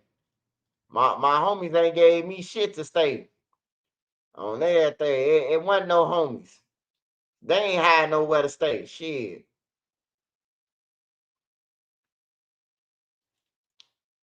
Only one I live with is Boss Creed, who y'all know. Boss Chrissy. Young, I ain't never stay with Young them. Only reason why I went over FBG them Young crib on some real shit because my brother is an important member for the BDs, and I know everybody over there, and I know that they ain't gonna fuck with me if I told them that Young them my brother. Now remember, they was in Brain Dead yelling beat. They was over there at the time when they had videos saying that they BDK. So every time they came out their crib, the BDs was on them. So Manny told me, like, it's like, all them niggas, man, why don't you come over my house? So I'll come over there and walk the dog around that bitch and holler at the BDs. I'm kicking it with them. I know them. You know what I'm talking about? I know every BD from Brain Dead. The ones that's still alive, you know. So that's why I was over young in them crib, bro. They ass was scared, man. They was scared to come outside, bro. Like motherfucking Mo 3 song. They scared to come outside. Cause the BDs was right outside they shit every day. I got into it with Lamron and MTV because of them. They was like, hey, bro, you commit treason. You BD and you harboring GDs. I was like, hey, look, bro, these my brothers. But they ain't gonna tell y'all that shit. Young ain't gonna do no interview on Vlad to tell y'all that shit. You hear me? Ain't none of them niggas gonna tell you that shit. I damn near got killed for them niggas. I walked Dutchy home and damn near got killed on everything, bro. Soon when Dutchy got in the house, the BDs popped up the cut like Bishop. Bro, didn't we tell you stop fucking with them? Hey, look. So I got the bagging up. I'm a veteran in this shit. I done been up on before and everything. I got the bagging up. Soon when I get in the middle of the street, it's a gas station right there on 82nd and Cottage Grove. It's a gas station right there. So I'm backing up. Soon when the car come past me, I took off. Hey, look, they running with the gun like they gonna shoot at me. I barely crossed the street. Only one came downstairs, bro, was Wooski. Wooski was like, let's go. On my mama. Everybody else was acting like a bitch. When I came upstairs, they like, Swipe, they just chased you? I'm like, hell yeah, bro. Wooski was the only motherfucker who jumped up. Like, we gone. Everybody else, we gotta stay over here. Be cool. Like, nigga, they didn't chase me because of you niggas on everything. Hey, look, they tried it though. They tried it over there in Brain Dead, bro. I damn near got killed because of them though.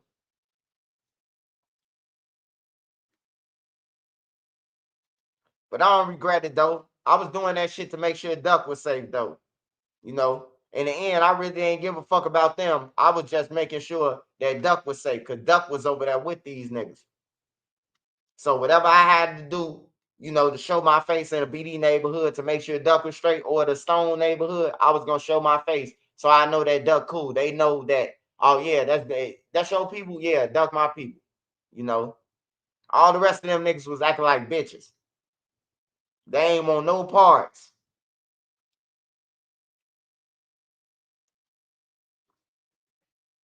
But ask me what's Trencher News. Was you scared when they up that gun, man? I thought I was dead, man. I seen my life flash before my eyes like Star Fox, god damn it. Y'all remember the game Star Fox? I seen my life flash before my eyes, man. Swipe, was you scared when they up that gun on you? You damn right. Shit. Damn near did a number one and a number two on myself. You heard me? They up like some baby Mac 11 or some shit on me. That motherfucker was like a Uzi or something.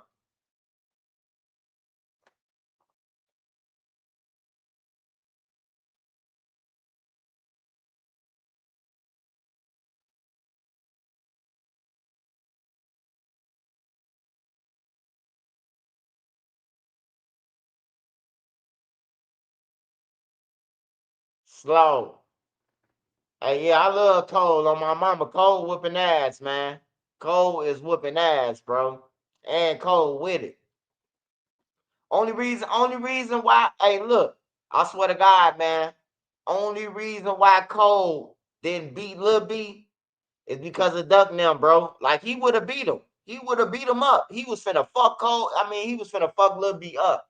And Lil B wouldn't even seen it coming, bro. Duck now tell me like, hey, Swipe, man, Cole up there. I'm like, yeah, he up there. Hey man, tell him to go on the back real quick because Lil B up. I'm like, what? He just shot the man. I ain't finna tell this nigga to go. Cole was pissed, bro. I'm telling you, Cole whooped ass, man. That he was pissed though. He was pissed, bro. Slow, my cuz, yeah. Yeah, that's what we call Cole. Slow. He a cool nigga, man.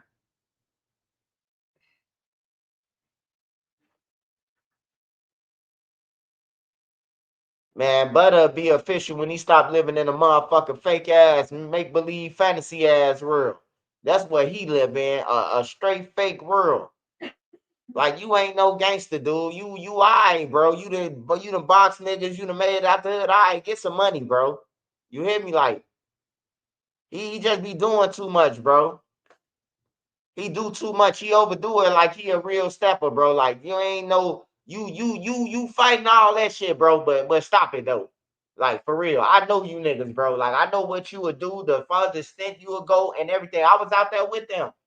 On everything. I was out there. Like I'm on the block every day. I'm not with them, but I'm on the block every day.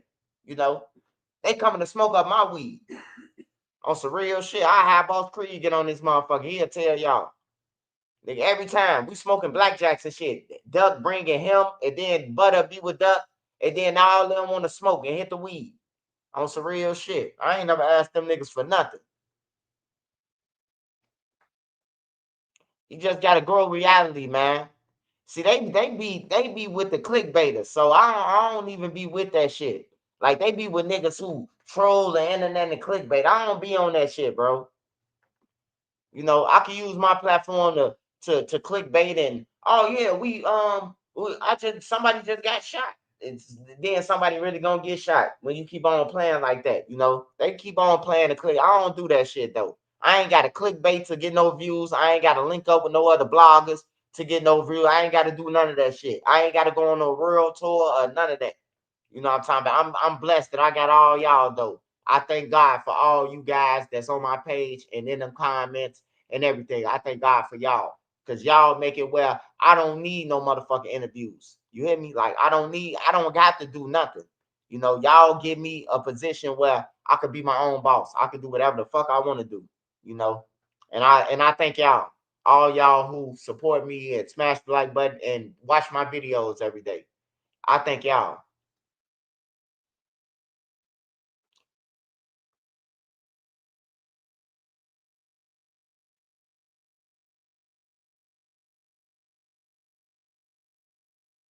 Is Swipe, is Vonni going with Durk? Man, they knew Vonni been in the wheelchair for so long, man. He ain't going to no jail, man. Vonni ain't going to jail.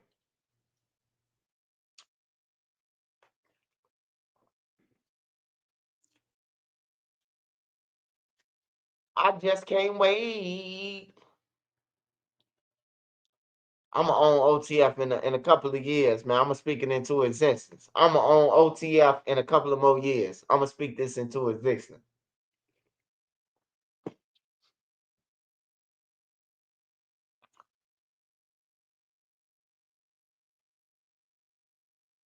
Swipe, do I think Dirk coming home? Nope. Who run O Block? The security. How Memo keep getting away, Swipe? Oh, he ain't keep getting away. Either the feds already talked to Memo or he just playing crazy. I don't know. But Memo was too close to all those motherfuckers in all these situations in the paperwork. Not saying that Memo got nothing to do with it. I know he been ran down on some real shit, just like Boone and them and all the rest of them motherfuckers.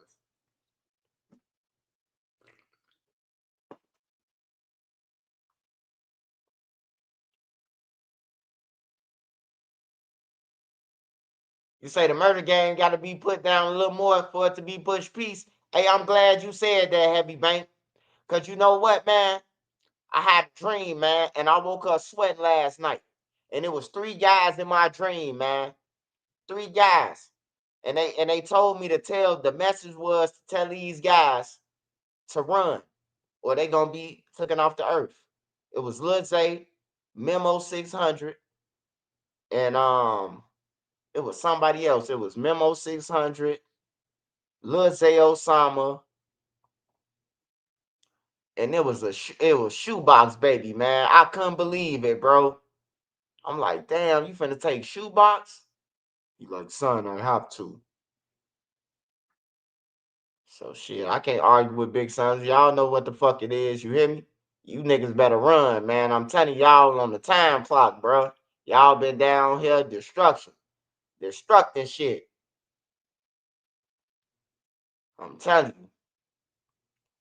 And no, I don't think he gonna Rico. I'm talking about his nose wiped in California or in Chicago. That's what I'm talking about. Hey, everybody, hey, look, that the guy up there just said what I had a dream about, bro. It ain't gonna stop until these main motherfucking characters get wiped out. It ain't gonna stop.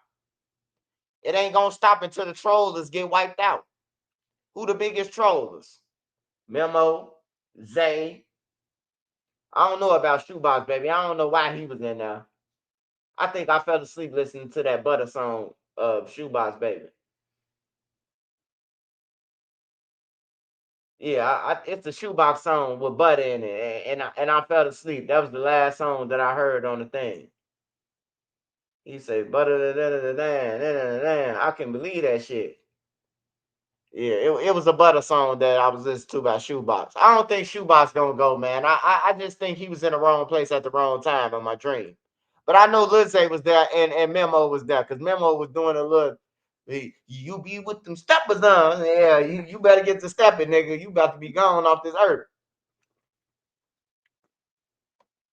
I think God put me here to tell people before they go to send them a message.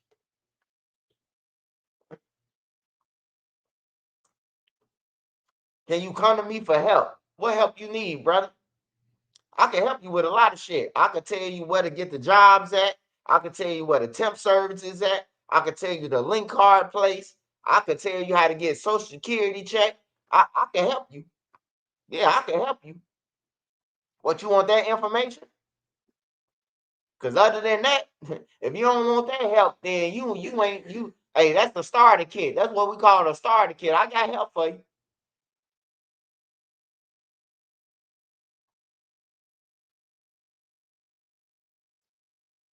Jumanji.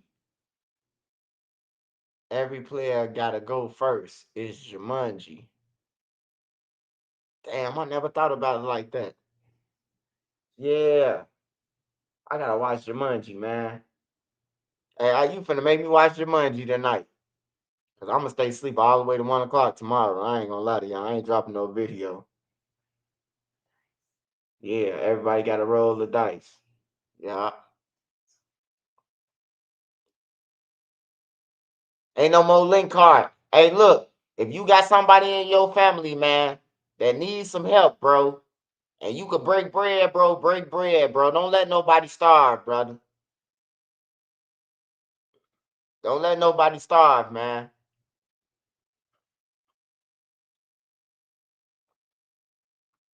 And if you get $25, don't go to the restaurant and tell yourself that you're gonna be able to make it back tomorrow to get something else. Take your ass to Aldi's, get you some motherfucking cases of noodles, some beans, rice, get you some shit that's gonna stick to your rib. Fuck all them sprites and all that. You better get Dr. R and motherfucking Superman pop bread. Get all the cheap shit. Don't go up in there and grab no motherfucking flaming hots or none of that. No Jay's trips. You better grab Dr. Uma's or y'all know the cheap ass chips I'm talking about. Ain't no time to be talking about no motherfucker. Hey, matter of fact, just go in Family Dollar, the Dollar General. Going Dollar General, everything a dollar. You can get fish steaks out that motherfucker. You can get everything out of Dollar General now. So you go in there with $25 and eat good. I think a 6 pack of noodle in Dollar General costs like 69 cents or some shit like that. You gotta budget this shit, man. We gotta budget this shit. We gotta get on the budget. We gotta help each other, man. No Walmart and Aldi got $40 meals for 10. DoorDash.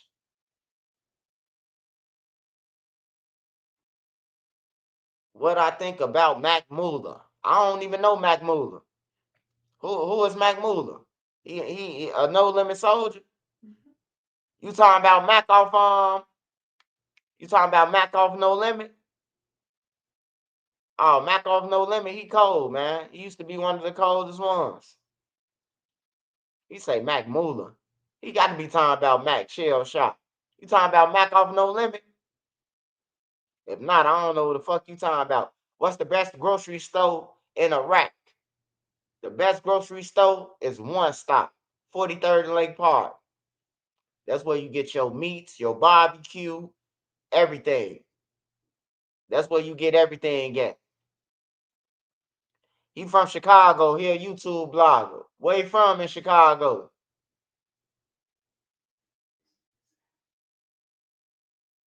It be a lot of people from Chicago. Chicago big though, man. But like I mean, they younger than me, so I don't know.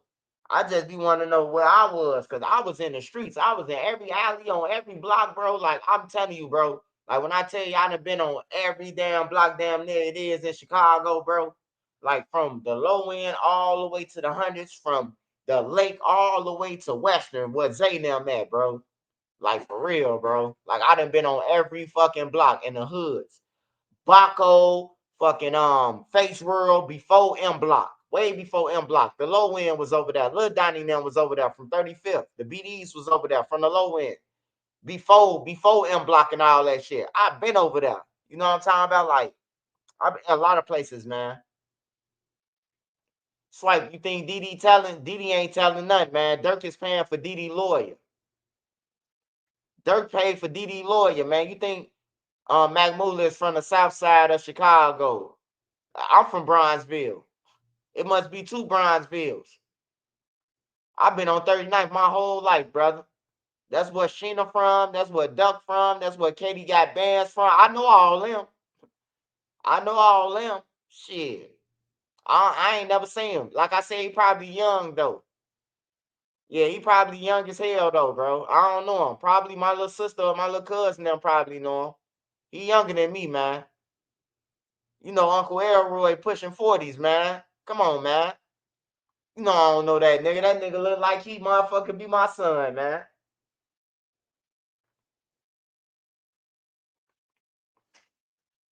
All right, all locations we hiring on site if you need them. Do you think more indictments coming? Far as what? I don't think no more indictments coming. I think Rico's coming. I think a Rico coming. I think they got too many. They got too many people up in there. Like like you can't indict Bunamo them on the Lil Pipe case, so you'll have to Rico them because they mentioning their names in the paperwork, saying that they was finna kill people, right? So yeah, that's what I think. He used to go to Kenwood. If he used to go to Kenwood, then my little sister know him. All I gotta do is ask my little sister. My little sister, both of my little sisters went to Kenwood. Kenwood, King, High Park, Dunbar, Phillips. If you went to any of those schools, Robeson, Inglewood. Well, they ain't Inglewood no more, but the real Inglewood when it was just all BDs in that damn there. The whole Inglewood was just all BDs, the whole school. Um, yeah, my little sister and them go to damn near five, but all them schools I said. Two of my little sisters went to King. Two of my sisters went to Kenwood. One of my sisters went to Hyde Park. And my other sister went to Dunbar. Two of my sisters went to Dunbar too. I got 9 sisters, and then my other little sisters was little.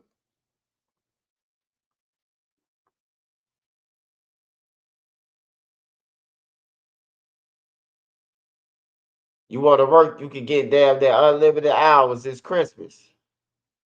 Hell yeah. Hey man, hey look man, if you got it like that, man, and you got it like that, I ain't talking about if you ain't got it. Don't play like you ain't got it. But if you got it like that, man, if you say you got it like that, take a can good, man.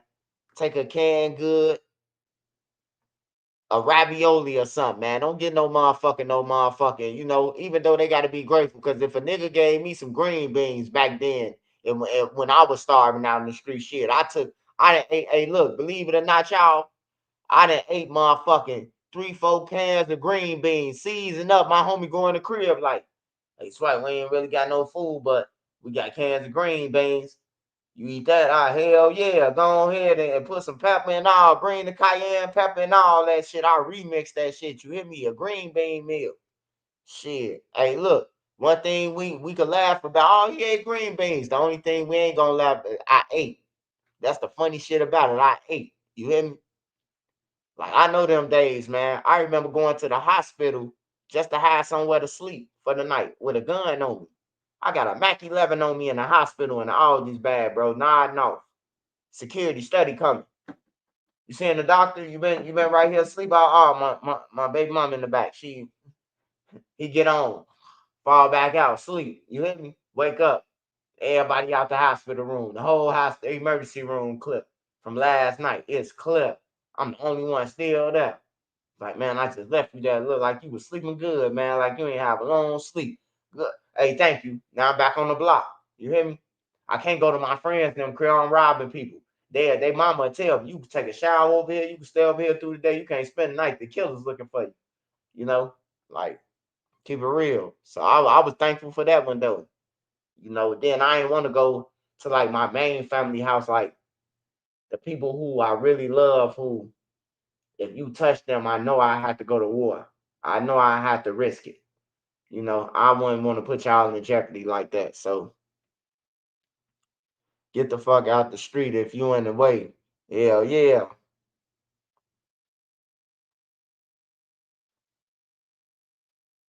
All right, remember that shit, man. So if you got any canned goods, if you got anything extra, man, hey, look, try to get something out to somebody, man. You might can't give it out to everybody. Or whip up some shit and feed the homeless. You hear me? Peanut butter and jelly. It don't matter.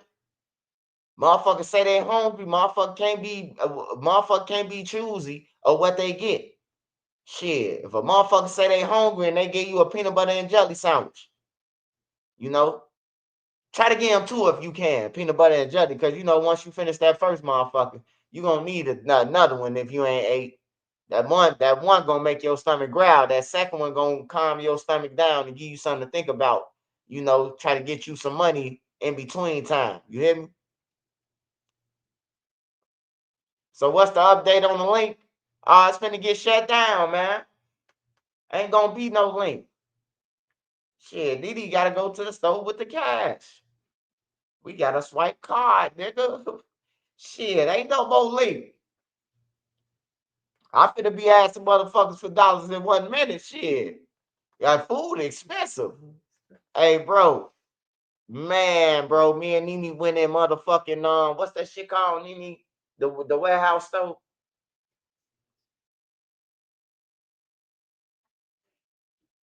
Sam's Club.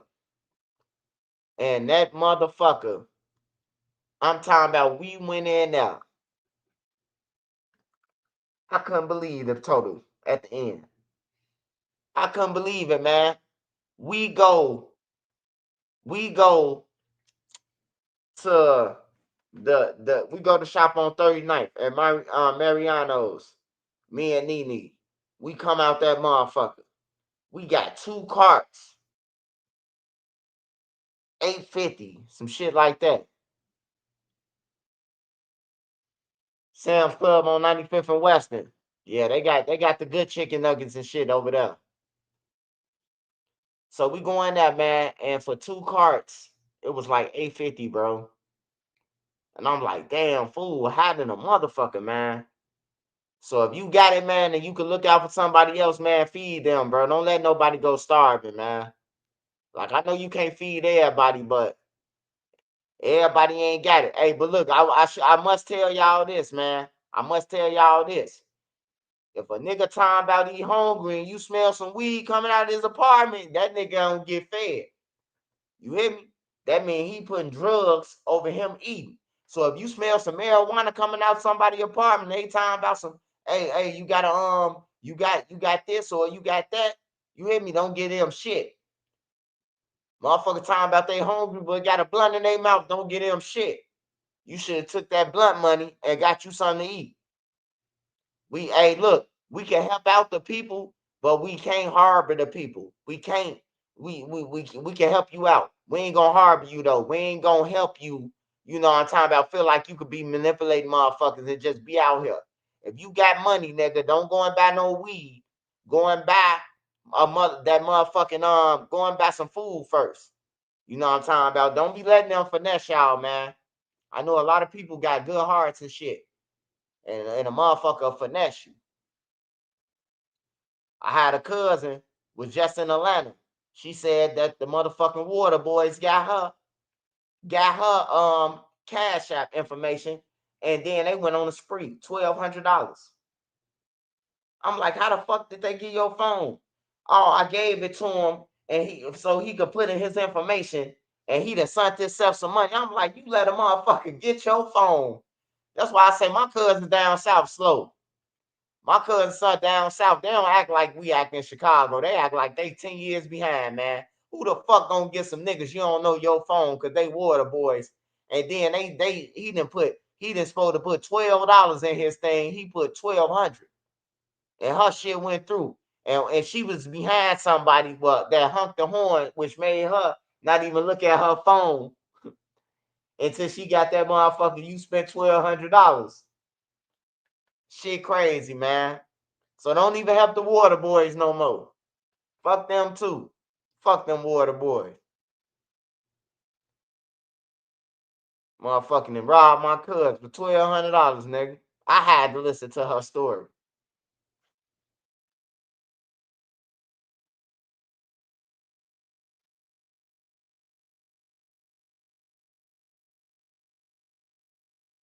Buying your food whole is cheaper.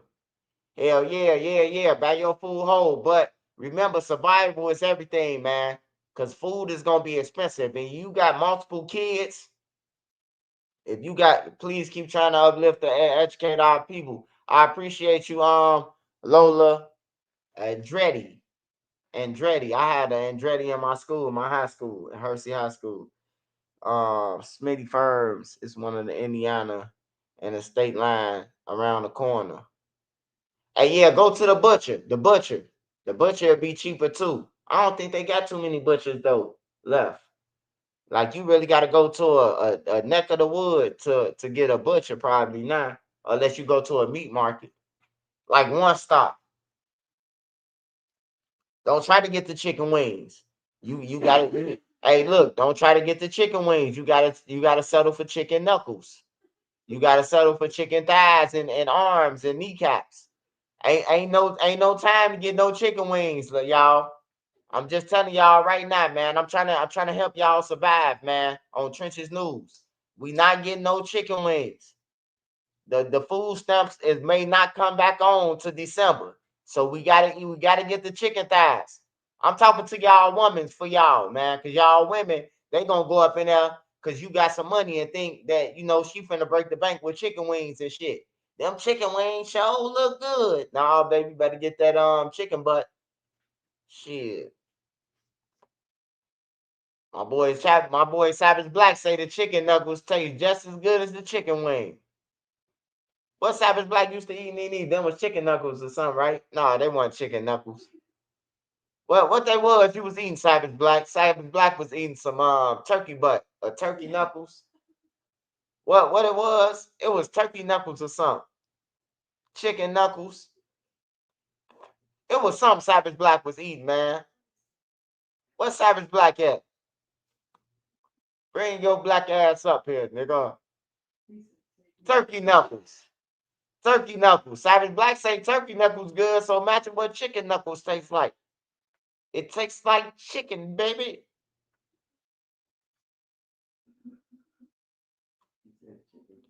Hey, but real though, I'm gonna be praying for everybody, man.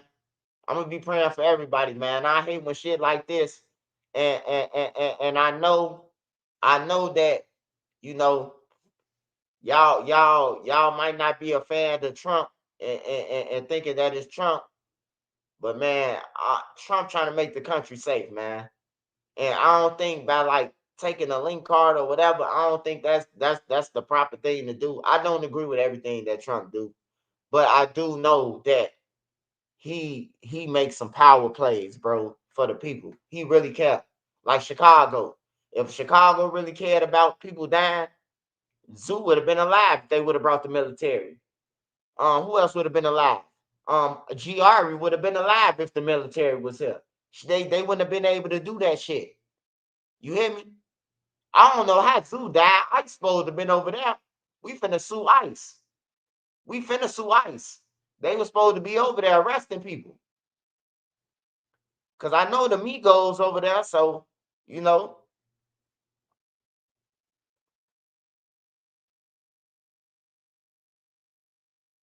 Yeah, we gonna need each other now, though, man. I ain't gonna lie, bro. Everybody gonna need each other, man. Shit getting real, bro. I ain't never seen no. Well, I ain't know. I was in the streets and I ain't had to pay for no food, so it probably was a government strike. But I ain't have to pay for shit anyway. So I probably ain't know that it was a government strike. But I understand that it's a strike and ain't no link cards, bro. And I see people fucking freaking out on that, and it's like weird to me, like. Man, the government shouldn't even be able to allow to do no shit like that, man. Like, how the fuck you gonna freeze some food stamps, bro? Like, this how niggas eat. Oh, and another thing, y'all. They said that if you got link on your card, you need to spend that shit. Did you hear that? That you need to spend the link on your card before the thing, cause they freezing it, the money that's on your card. Yeah, they said she's off the kind of Wessel Chapel. But yeah, they said you need to spend all your stamps by the first. Yeah, they bogus as hell, man. But we gotta figure this shit out, man. So I'm asking all my people, my stand-up people, if y'all got food, canned goods, man, try to feed the people around y'all. You know, try to help the people that's around y'all. If everybody helps somebody that helps somebody, everybody gonna be straight until these food stamps come back on. You know, I just pray for y'all, man. I don't want nobody to starve, bro. I like having all the food in the house and watching the kids just eat, even if they dog it, bro. Like, at least they happy, bro. At least they enjoy eating it. You know, I don't want to see nobody starve, man. Cause I done starved before. I done starved before, bro. I know how that shit feel. Your stomach and your back, bro. I had a pack of sunflower seeds.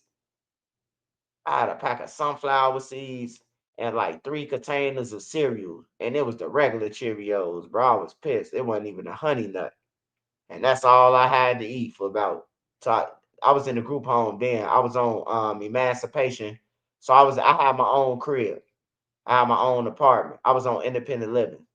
And so I had my own apartment and I fucked off my money buying weed. Weed. No food, weed. Eating over everybody else's crib. It caught up to me. I ain't had no food. And everybody else said they ain't had no money. So what I had to do is I went in the store my last little $3. I brought me two $4 pack sunflower seeds. Cause I was gonna chew the whole shell. I ain't finna crack the seed and none of that. The shell gotta go too. The shell gonna sit in your stomach and coat your stomach. Y'all think I'm playing? I'm trying to tell y'all some survival shit. You don't crack the seed when you starving. You gotta eat that whole motherfucking seed like a bird. And then once you flush it with water, the seed gonna blow up. Everything gonna blow back up, and it's like it's like a space pack. I'm eating the whole shell when I'm home. The whole shell gotta go. I don't know what you talking about. Shit. If it's a drought on food, I'm eating the whole shell, nigga. On everything. 5 or 6 of them motherfuckers at one time. Shit. You eat the whole shell, this gonna stretch out your stomach, man. I'm telling you. I'm trying to tell you how to survive, nigga. I done did it.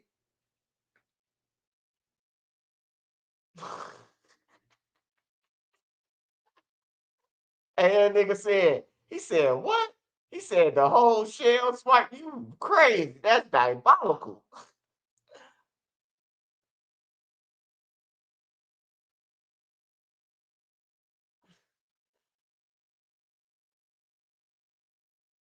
Y'all know you can't. And then you cracking the shell and then just getting a little seed out of there. That you done wasted energy. You done lost motherfucking. You done lost weight. Goddamn it, trying to crack the shell. You got to chew the whole shell, man. Nigga starving that 8 or 2 days, man. You can't afford to crack that shell, man. You gonna lose protein trying to crack that shell. You gotta go ahead and just eat that motherfucker.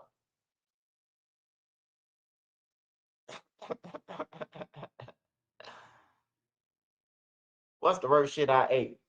Surf sandwiches was like a decent. Um, what's the first shit I had to eat, man? My mama used to try to make us eat liver. I wasn't eating that shit. I wasn't eating no liver, no pig feet, no none of that shit. I refused. Um, the first shit I had to eat, the struggle meal, I say two brothers, we had to split 2 packs of noodles. That's all we had, man. OG ran off with the link card. We made it happen though. You hear me? We let them motherfuckers sit in the pot. My cousin Wolf came over and he said, he was like, man, y'all ain't, he was like, I ain't got no food, man. He doing what I'm doing. He say, I ain't got no food, but let me tell y'all what y'all do. Put them 2 noodles in the pot and boil them. And he was like, let them sit in there and they gonna blow up. Man, they blew up to a pile. Me and my brother and them, we split that pile. Shit, we was good, man. We drunk some water, put some sheets around our stomach. We was good, man. Shit, we was good till the next day. Let them swell. I'm trying to tell you. You gotta let them things swell, blow up like the World Trade. Goddamn it! Cheese sandwiches, just bread and one slice of cheese. I ain't never eat them either. I think liver is one of the nastiest. Yeah, it's the nastiest, but it's the healthiest. It's I wouldn't eat it, but they say it's the healthiest thing that you can eat. One of the healthiest things. It's iron. It's rich in iron, and it's rich in something else. I don't know, but I ain't eating that shit. No, jail food don't be. Hey, look, I ain't gonna lie to you. Um, the jail food that's off the line, yeah, that shit be nasty, bro. Like that sloppy Joe, that slop shit, all that shit be bogus. But like far as like if you got commissary and you cooking, bro, you be niggas be eating better in jail than in the rural. I ain't gonna even lie, bro. Like for real, niggas be eating better in jail than in the rural. Far as food, like in cooking it and shit, and they ain't got half the resources that we got out here. Fried liver smell good when it's cooking though. Yeah, you must be from down south. You from down south 1096? I got tired of what my mom called vegetarian spaghetti.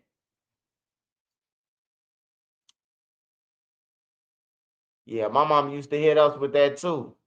Yeah, it's some vegetarian spaghetti. I had to realize that she just sold the meat. That's what I came to conclusion. I had to come to the conclusion. We ain't never been vegans. So for you to be making some vegetarian spaghetti when we asked her what she was making, some vegetarian spaghetti, yeah, she just sold the meat, man. We wasn't vegans. So I am the only black motherfucker, earth love liver. Yeah, liver. I can't eat no liver, man. Man, Swipe, come get you a auntie some turkey knuckles. Oh yeah, hey, Savage, we gonna be up there, man, towards you. I'm definitely gonna call you when I get up there. I gotta come check out y'all dispensaries, man. I gotta get Nene. I gotta get Nene to want to drive though. I gotta get Nene to want to drive all the way up there, man. Non-stop. Well, that ain't gonna be far though.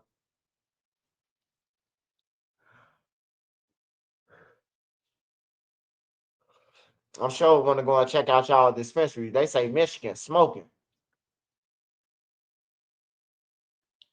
I would never eat spam. I ain't eat no spam either. I wouldn't eat spam right now. If I was starving right now, if Trenches News was starving right now with no food, I can't eat spam. I can't eat no liver. I can't even eat no gizzards, bro. No chicken gizzards, liver gizzards, whatever the fuck they call gizzards. I can't eat none of that shit, bro. Like I ain't never ate it, bro. My mom and them used to cook that shit, bro. I ain't never ate that shit. I used to ball it up and throw it out the 10th floor window. I'll be like, Mama, I'm done with my food. She'll be like, boy, you done already? I'm throwing that shit downstairs to the birds.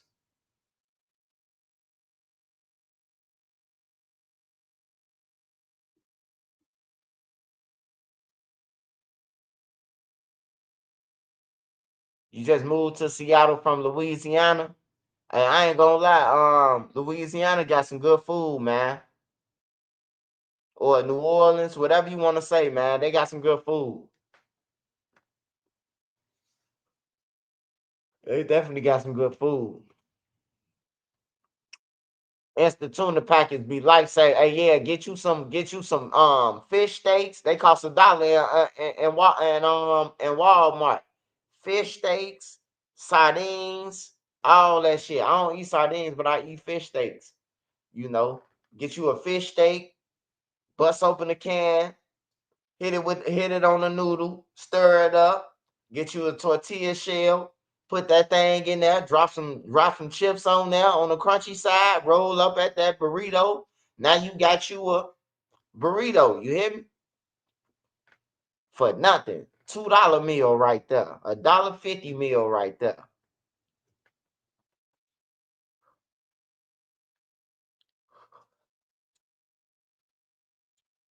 All right, y'all. Let me see. Let's see, man. Cause I've been talking, man. So let me see real quick. Let's scan through YouTube real quick before we get up. I got school tomorrow, but shit, I only gotta be there to 12. We got a test. So I'm gonna sleep till like 1 o'clock.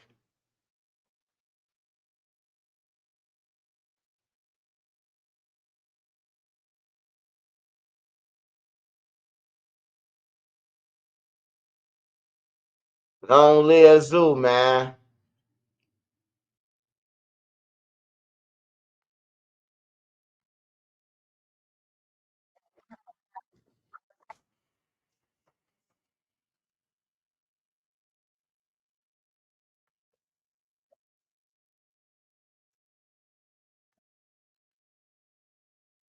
Hold on, y'all. Hold on. Shutdown going, and federal food benefits that are commonly known as SNAP. It is about to run out of money because the Trump White House decided not to use emergency money to keep it going. That is a decision that Speaker Mike Johnson came out in support of today. And so far, both parties have made no progress in reopening the government. When it comes to those Obamacare subsidies, it might already be too late to help recipients for 2026. States and the federal government may be able to lower those prices if there is a deal done by this Saturday, because open enrollment starts listing prices next week.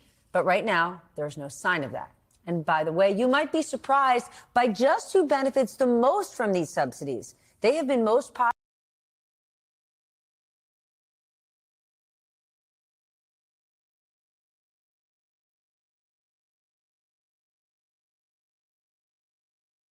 Let's get back to the battle over the suspension of federal food stamp benefits. Half of U.S. states are suing the Trump administration to stop federal food aid from being cut. All but 2 of those states, Nevada and Vermont, have a Democratic governor. Let's bring in CBS News correspondent Nicole Valdez live for us from Nashville, Tennessee. Nicole, Tennessee isn't one of the states that's suing to get SNAP funding. So how are leaders there responding to the possible lapse on November 1st? Well, certainly they're still sharing their disappointment in the ending of those benefits starting at the beginning of November. Governor Bill Lee is actually in Asia right now working on several meetings with business leaders there who are hoping to bring in really companies to the state. But he issued a statement before his departure saying really trying to prepare Tennesseans for the loss of those benefits. Now, there are many on the Democratic side of at least the House here in Tennessee who are urging him to call a special session to vote on whether or not to use emergency funds to cover that lapse of benefits until the government shutdown is over. The governor made very clear that that is not something that the state is prepared to do. In a statement he released, he said in part that the SNAP program is a federally funded and operated program, and Tennessee is, quote, unable to utilize state dollars to provide the benefit and does not have the mechanism to load benefit onto customer cards. Those are those EBT cards that those SNAP recipients use. Of course, that does not necessarily make everyone here happy. The Democratic caucus chair of the Tennessee House of Representatives, that's John Ray Clemens, wrote to the governor and said this is imperative that we come together, take immediate action, and appropriate sufficient funding, adding, choosing to stand idly by while children go hungry is unacceptable. Liz. So many people in that state rely on those SNAP benefits. I'm curious, what are communities doing to help? Yeah, nearly 700,000 people in this state alone use those benefits. And of course, local food banks, nonprofits, they recognize that that is a lot of people, a lot of families that may not know where their next meal is going to come from. So what we've seen is really a lot of those same organizations planning several food assistance events, whether that's a community drop off, encouraging those who maybe do have enough to give to donate to those food banks. And then in the aftermath, those really pickup events. So those SNAP recipients who may start to lose their benefits at the start of the next month can go by there and pick up an extra box or two of food to hopefully hold them over, again, maybe until the shutdown is over. I will note, though, that those SNAP recipients that do have money left over from this month can still use that money in the month of November. But as you can imagine, probably a lot of families may not have that option or would have very little time with anything left over, Liz. Yes. All right, Nicole Valdez, thank you so much. Bay food banks and county governments have started mobilizing to try to help low and middle income families. Well, now one Bay Area state senator is launching a food drive from his Menlo Park office. Let's get back to the battle over the suspension of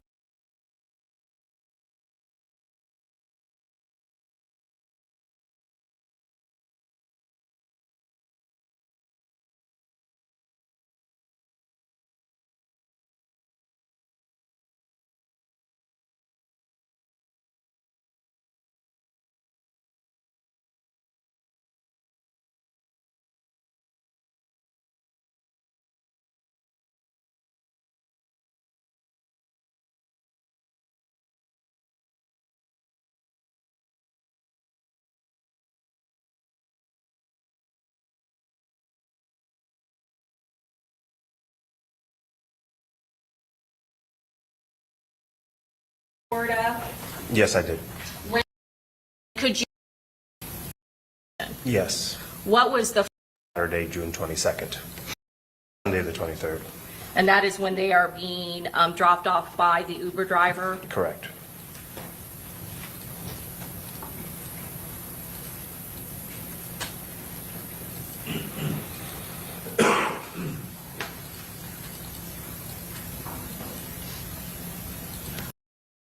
You kind of explained to us what that guide means at the right of the screen. Yes, so when we want to establish or look at it in a chronological timeline order, it would open up this box on the right, and what you can see on the right there is the date and time that the data is showing for, and as you scrolls chronologically, you'll see the corresponding hits on the map. So you could actually work it as a slider, fast forward it, pause it, to basically go back and forth and look at the chronological timeline. And can you control how fast the timeline moves? Yes. And I want you to look at that cluster of brown that is in the center. Yes. Okay. Are those different dates and times that are all overlapping over one another? Yeah, this is from the timing in advance, so every little connection the phone's doing with the tower almost every 10 seconds. And does the time and date, does it pop up in the location on the map that corresponds to where that device is? The latitude and longitude of the actual device, yes. And how fast are you having this time elapsed to show the movement of the device belonging to Alicia Andrews? Every second in real time represents 5 minutes in the display. And what point in time did you start what day did you start the cell phone mapping? This specifically starts at 2:55 p.m. Eastern Standard Time on Saturday the 22nd. So this was the time that she's being picked up by Isaiah on the way to Sean's house. Okay. And this is a map of Jacksonville, is that correct? Correct. And do you have the entire state of Florida? Does it move and show movement from Jacksonville to Tampa? Yes. And where, how long does this mapping last for? Throughout the time frame of our incident.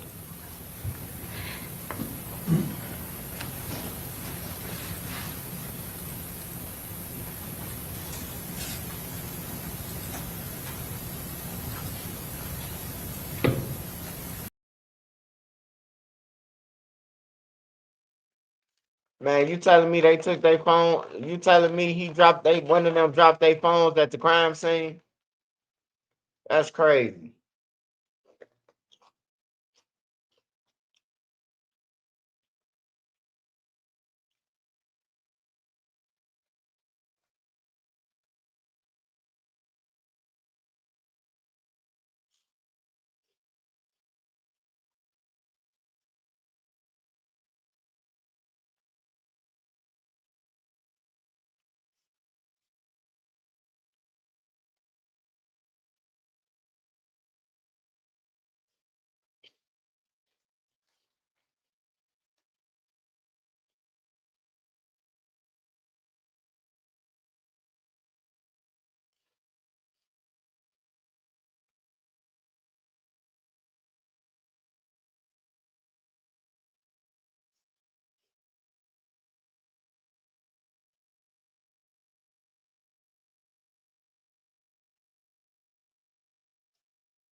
Oh shit. Hey, hey, do y'all know if the guy Skrilla was he arrested? Was the guy Skrilla arrested? The dope fiend dude, the one who be high with Q50 now.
Hey, do anybody know if Skrilla got locked up for a RICO case? Somebody told me Skrilla got locked up for a RICO.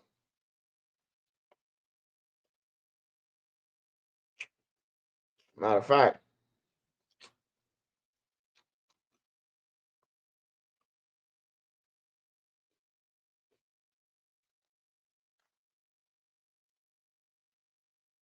Hurricane Melissa now weaker after its second landfall in Cuba, and we're starting to get a sense of just how bad the damage is. Thanks for joining us. I'm Paula Eben. Flooding from the hurricane is now being blamed for 25 deaths in Haiti and in Jamaica. 77% of that island is without power. We'll show you the damage we've seen so far in a moment. First, we begin with WBZ meteorologist Jason Michael on the storm's track right now. Jason? It's been a very humbling situation happening down in the Caribbean.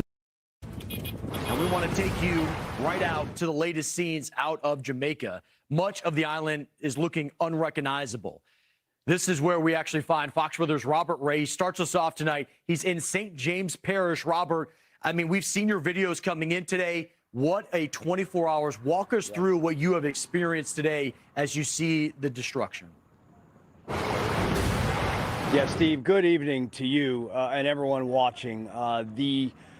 Being a witness to this catastrophic aftermath has been nothing short of remarkable. And to see the suffering and the pain that so many Jamaicans are going through right now is very difficult. And the amount of help and aid that this country needs right now, not tomorrow, not the next day, not next week, right now, is unreal.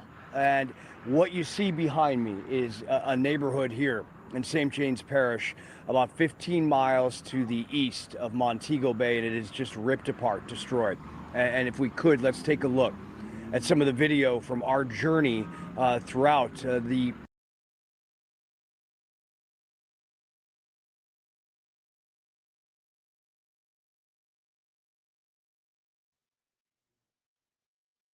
Good night, Momo. Good night, Momo. Oh, Swipe see my message, but y'all have a good one. Shout out Urban Girl Resident. Appreciate y'all.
Bad news for Lil Durk, man. The prosecutors, they aren't going down without a fight. If you watched our last video, you know that Lil Durk and his attorneys, they filed multiple motions accusing the state of not really having a probable cause or reason to have Lil Durk indicted because they really haven't provided any specifics or any real reason why they believe that Lil Durk was involved in this murder for hire. And they also said, yo, Lil Durk shouldn't even be indicted because the attorney general don't even have the right to indict him because he wasn't properly sworn in. But the prosecutors have responded and they said, listen, bro, all right, like this narrative, right, that we just indicted Lil Durk with no evidence, none whatsoever, and we are relying on rap lyrics.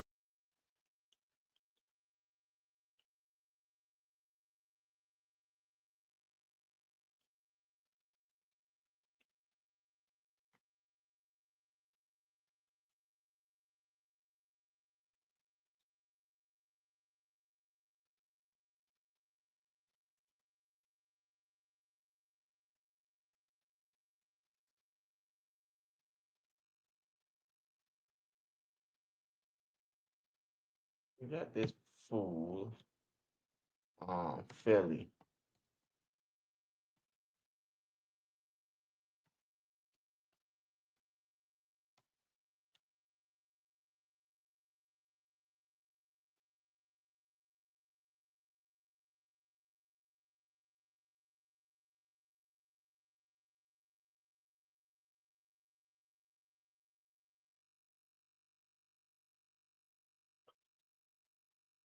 And now this. chilling images. According to the FBI, these masked gunmen are part of a dangerous drug ring that was dismantled today in the city. The agency is saying it confiscated dozens of guns and a substantial volume of fentanyl in an early morning takedown. CBS Philadelphia's Ryan Hughes is in Hunting Park following. Now to this morning's crime report. So whether it's blowing up cartel boats in international waters, taking down drug traffickers here at home, President Trump's serious about cutting the flow of narcotics into this country. Yeah, and on that front, the FBI just took down what they are calling the epicenter of the opioid crisis in one Philadelphia neighborhood, a single block that operated as an open-air market for nearly a decade. Newsmax crime correspondent Jason Matera has the very latest for us this morning. Good morning, Jason. Good morning, Mark and Charlotte. Well, the FBI and federal officials call this bust proof of what happens when you let cops be cops. It's a massive drug trafficking conspiracy spanning nearly a decade, involving tremendous volumes of fentanyl and narcotics. This is the 3100 block of Weymouth Street in North Philadelphia, what federal investigators called ground zero for a long-running drug operation in plain sight. Those people you see lining up, allegedly customers for fentanyl, heroin, cocaine, and more. Sold openly around the clock for years, until now. We have permanently removed a drug trafficking organization out of the streets of Philadelphia, and they're going to stop pouring guns and chemicals and drugs into our communities. The feds say the operation revolved around one man, Jose Antonio Morales Nieves, a.k.a. Flaco. Prosecutors say he ran a drug network that stretched from Puerto Rico to the Kensington neighborhood of Philadelphia. Nieves controlled several properties on the street, allegedly offering free rent to tenants who agreed to move his product. In the 173-page indictment obtained by Newsmax, federal prosecutors outline a narcotics ring that ran like a business. The Weymouth crew kept a schedule of who did what and when. Runners resupplied the drugs. Caseworkers managed the drugs. Enforcers protected the drugs. And of course, the hustlers or street dealers made the transactions. All of it held together by fear, allegedly through violence and intimidation. They enforced their territory through the threats of assaults, shootings, and murder. And according to authorities, this drug syndicate wasn't shy about flaunting their violence, posing with illegal firearms and the stacks of cash those weapons were used to secure. But that flaunt came with a price, handcuffs. And the Justice Department's warning to other traffickers in Philadelphia is simple. You're next. You will see our faces again. The next indictment has a space with your name on it. Mark Charlotte, Philadelphia's police commissioner, made it a point to note that these cases are going to be handled in federal court, where he put it, appropriate action will be taken. It was a direct swipe at Philly's current DA, Larry Krasner, whose hands-off approach to crime has allowed the drug market to thrive under his watch. Yeah, well, hopefully, South Philadelphia will be a little safer now that those guys are off the streets. All right, Jason, thank you.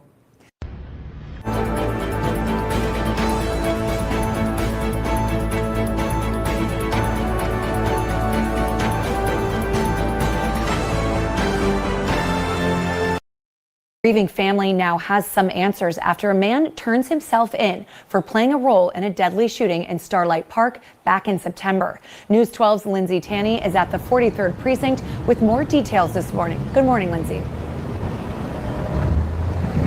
Good morning, Marcy. That's exactly right. 26-year-old Ronell Marte died after he was shot in the chest in Starlight Park. That was on September 4th.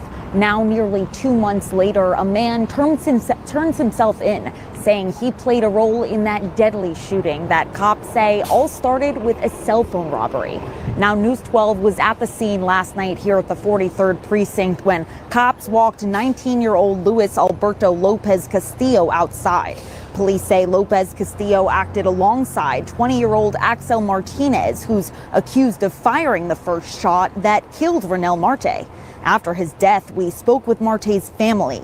They said he had autism and was very determined, getting an associate's degree and a job all by himself. They say Marte was on his way home from work on his usual route, cutting through Starlight Park when he was shot.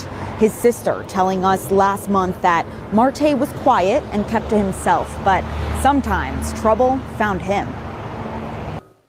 Him growing up, he's always had those issues where people have picked on him and bullied him because of the way, because he looks so vulnerable.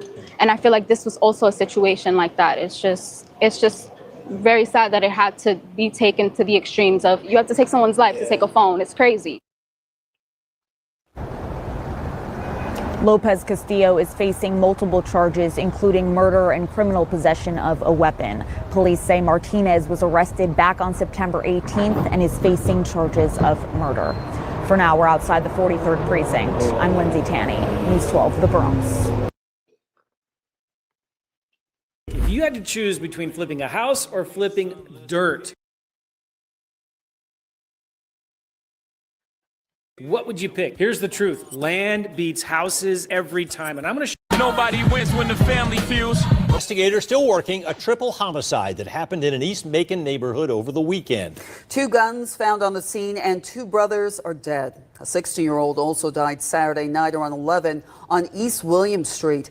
Good evening and thanks for joining us. I'm Maggie Fitzgerald. New tonight, neighbors in East Macon described the moment they heard dozens of gunshots ring out Saturday night. Witnesses tell us the gunfire sounded like an automatic weapon. Some say they heard 2 separate rounds of shots about an hour apart. I thought maybe it was some firecrackers or something because it said pow, pow, pow, pow, pow, pow, pow. And I'm like, what in the world? And then about an hour or so later, he did the same thing. Pow, pow, pow, pow. Kind of scary because them bullets ain't got no name, or they can come to anybody's apartment or anyone and shoot, kill, hurt them. You know, it's sad. When you get people together willing to share, the world gets awfully small. And that's when we're able to close cases and make arrests. How, whether it be a gun buyback program, something we've got to do here in Macon to make sure we get the number of guns off the street. District 3 Commissioner Stanley Stewart says the violence is tearing apart the community and is calling on churches and schools to take action to end the cycle. He says the threat is coming from within the community, not outside. We got Crime Stopper signs out. We've had them out since April. This area had an issue back then. We go out to where the action is taking place, make contact, and try to do what we can to put people together. Now imagine this, fam. You're in a small Georgia neighborhood on a quiet night. Crickets chirping, porch lights on, kids inside. Then suddenly, over 50 shots get let off. You quickly find out 3 young men end up losing their lives. And a couple days later, police say the only person tied to it as of yet is a 21-year-old woman who just graduated with honors. And all across town, they talking about it. How she go from classroom excellence to cold case suspect. Not for 1 murder, not for 2, but for 3. Was she set up? Did she know too much? Or did she really have a hand in what went down that night? Well, in this video, we're gonna try our best to find out. According to all public records, we're gonna try to break down everything. The victims, the connection, and how one of Macon's most shocking cases might have just exploded something deeper in Bibb County. But before we go over this one, I want you guys to remember, I don't give you no angle. I just give you the story. So with that being said, make sure you like, comment, and subscribe. We're gonna jump right to it. Now let's start this video off with some facts. We know victims' families are angry, and they got every right to be. But now it's gotten to the point, because of the information being shared online, that even the suspects themselves might allegedly want this young girl gone, simply because of what she knows. So now you got 2 sides of the community. Some praying she's alive, and others praying she's caught, all in the name of justice. And at 21 years old, this young woman is in what you call a lose-lose situation. And the crazy part is this: we know if she is apprehended, authorities already believe more arrests is likely to come. But before we dive into the full details of this case, who was involved, and what allegedly happened, and how investigators say this was part of a retaliation shooting, without giving too much detail, let's talk about Macon, Georgia first itself. The crime, the history, and some quick facts about the city. Now when you hear the name Macon, Georgia, most people think of a small, slow-paced southern town. But if you really know Macon, you know it's a city split in 2. One side built on history and heart, and the other side is still fighting heavy poverty, violence, and generational trauma. Located in Bibb County, Macon sits right in the middle of Georgia, not far from Atlanta, about an hour and some change away. But the difference in opportunity feels like night and day. Over the past few years, crime in Macon has risen dramatically,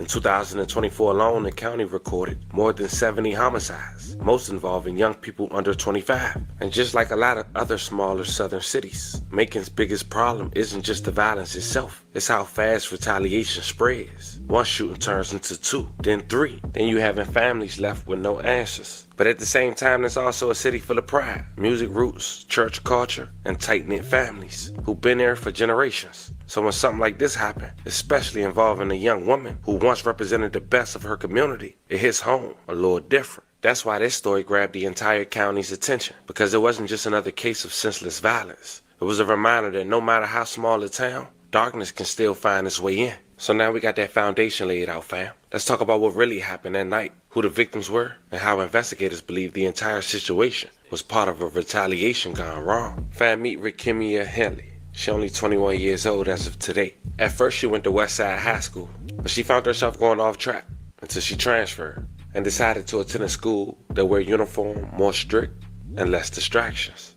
And because of that, back in April of 2020, her mom went to Facebook and said the following: "I'm so proud of my baby, Rikimia Henley. Through all the pain and lost loved ones, the mishap at Westside, which almost cost her future, but God stepped in. My baby grieved, cried, and endured unimaginable pain, but she still remained humble, focused, and driven to be successful. This little girl gave up her fashion, wearing her own clothes to school, to be at a school that wears uniform and doesn't allow them to have their phone, to be at a school with less distractions and a better leader. I thought she would give up a long time ago because she loves her threads, but instead, she went harder, staying at school from 7 a.m. to 7 p.m., staying on her ish, going to twilight tutoring, whatever it takes. Every time I go to her room, she's glued to that laptop on E2020, assuring her education and success. And okay, yes, for a teenager, that's considered a boring life, but I promise it's gonna pay off. But today, I just wanna say this beautiful, determined-headed, strong, spoiled brat of mine,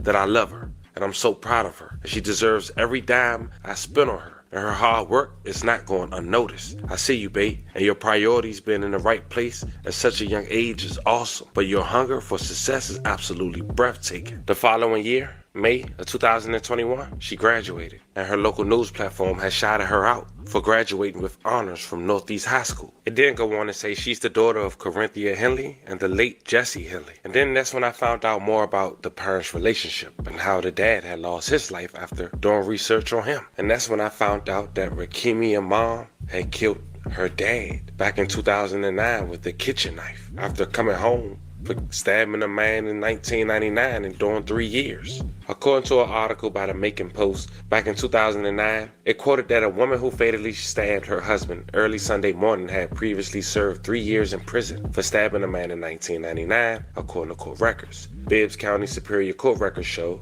Corinthia Henley, then Corinthia Johnson, pled guilty November 29, 1999 to stabbing a man July 15, 1999. She was sentenced March 27, 2000 to serve 3 years in prison, followed by 7 years on probation, according to court records. She came home in 2003. By 2009, 6 years later, she was 30 years old, and she ended up stabbing 28-year-old Jesse Gerald Henley with a kitchen knife following an argument at around 5:45 a.m. It was Sunday, according to Macon police. A police report labeled the case as justifiable homicide. Corinthia Henley told officers her husband was beating her and pushed her face into a pan of grease warming on the stove when she reached for the knife. The police sergeant at the time said no charges had been filed in connection with Jesse Henley's death, and the police investigation expected to be ongoing for months, but now it's considered closed. Ultimately, the case was transferred to Bibbs County District Attorney's Office, and they was the ones to determine if charges would be filed or not, and I guess they chose not to. But as you can see, Rikimia had it rough growing up, and if my math is correct, when her mom came home the next year, she had her. And then 2 years later, she killed her dad. And since the age of 2, Rikimia has been living life without her father, only her mom. Now fast forward to 2025, just 4 years after graduating high school with honors, Rikimia is now wanted by Bibb County for not 1 or 2, but 3 homicides, 2 brothers and a young man. 2 guns was found at the scene, a handgun and a Draco. She back on August 18th, 2025. It was a Saturday night, and a shooting had took place on East William Street in Macon that left 3 people dead. See, according to the sheriff's office, the first call to 911 came in at around 10:30 p.m. reporting a man had been shot on William Street. The victim was identified as 27-year-old Quantarius Townsend. He was taken to a local hospital where he was later pronounced deceased. May he rest in peace and love. Condolences to his family. Roughly 30 minutes later, deputies responded to another call in the 500 block of William Street and found 2 more victims. Brandon Thomas, 21, Markel Boner Jr., 16, suffering from gunshot wounds. The Bibb County Sheriff's Office later pronounced them dead. May they both rest in peace and love condolences to their families as well. As mentioned before, at least 50 shell casings were recovered as investigators processed the scene throughout the night. Bibb County's coroner, Leon Jones, said 2 weapons were recovered at the scene, an AK-47 rifle and a handgun. And for weeks, they had no suspect, and police was urging the authorities to come in with clues. But throughout the barbershops, the hair salons, the schools, people was already talking, and they already knew what was up. But check this news clip out first. Good evening and thanks for joining us. I'm Maggie Fitzgerald. New tonight, neighbors in East Macon described the moment they heard dozens of gunshots ring out Saturday night. Witnesses tell us the gunfire sounded like an automatic weapon. Some say they heard 2 separate rounds of shots about an hour apart. Hunter King shares more after speaking with people who live nearby. Neighbors here in East Macon off of William Street tell me that they are shocked, not by the shooting itself, but just the severity of it all. Investigators say dozens of shots rang out on Saturday night shooting that claimed the lives of 3 men. And here on Sunday afternoon, those same investigators are trying to figure out what led up to the shooting. The Bibb County Sheriff's Office identifies the victims as 27-year-old Quantarius Townsend, 21-year-old Brandon Thomas, and 16-year-old Markel Bonner Jr. Deputies responded to the 500 block of William Street just before 11 p.m. on Saturday night. Diane Jolly lives down the road, and she heard the gunfire. I was in bed, and I thought maybe it was some firecrackers or something, because it said, pow, pow, pow, pow, pow, pow, pow. And I'm like, what in the world? And then about an hour or so later, he did the same thing. Pow, pow, pow, pow, pow, pow, pow. Jolly says the neighborhood was quiet when she moved here nearly 4 years ago. She described a different scene now. It really is scary for me to be an older person, and it's like he kind of scary because the bullets ain't got no name, or they can come to anybody's apartment or anyone and shoot, hurt them. You know, it's sad. Our crews first on the scene Saturday night counted at least 50 shell casings at the scene. Witnesses who spoke to us off camera say gang activity is frequent in the neighborhood. One witness tells us this shooting may be connected to a previous incident, but the sheriff's office has not confirmed that link. Deputies found 2 victims dead at the scene. Townsend died at the hospital. We reached out to the sheriff's office for an interview, but they declined. Reporting in East Macon, Hunter King, 13 WMAZ News. The Sheriff's Office asks anyone with information to call 478-751-7500 or Macon Regional Crime Stoppers at 1-877-68-CRIME. Now this Macon, Georgia. So that was the talk of the town for weeks. And weeks would go by, authorities would still have yet to make an arrest. But they started to get some tips. They later found out that the suspects was allegedly a part of a crew called EBK, who had ongoing feud with another group, who allegedly took matters into their own hands and shot up their neighborhood and was considered a drive-by. And this is how authorities will have a person of interest 5 weeks later for those 3 murders. It's been alleged and on social media that the crew who was into it with those group of young men, one of them was a boyfriend to Rakima. And the only reason authorities only know her so far, because it's been alleged that it was her vehicle that was used. Even someone had went on social media and wrote this in the comments, indicating that her boyfriend was one of the ones who shot it up and allegedly her car was used. But none of that has been confirmed, but it would make sense on why authorities will only have her as listed as a person of interest thus far. On top of that, people has been going around with this theory that she allegedly set these dudes up, but as of now, that's not the fact. And if that's proven and given out by local authorities or via court records, you know I'm going to keep you guys updated. But nonetheless, Thursday, October 23rd, 2025, Bibbs County had put up a wanted poster for Rakimia Henley. Says she's 21, 5'6", weigh 135 pounds, brown hair, and black. They also indicated she had braces and tattoos along the right arm and thigh. Now, even though she won it in the court of law, she's innocent until proven guilty. You can only imagine what's going through her head right now. Not only her head, but her mother. You're talking about somebody who graduated with high honors 4 years prior, overcame obstacles in high school, made that transition, grew up without her dad since the age of 2 because he was killed by the hands of her mother. And now she wanted for 3 bodies. And some say she ain't pulled 1 trigger. It's a very unfortunate situation, but it goes to show you, trying to fit in and band with the wrong crowd can make you just as guilty as any crime that's allegedly been done. And the sad part about all this is that she only 21, but what's even more damaging is that 3 lives were lost. Now I know at this point people wondering who the boyfriend. Did he speak out? Well, I can say this. It's a young man who has been active on social media, but after the knife it seemed that he didn't. Who claimed to be her boyfriend. I won't give his name because authorities didn't give it out yet.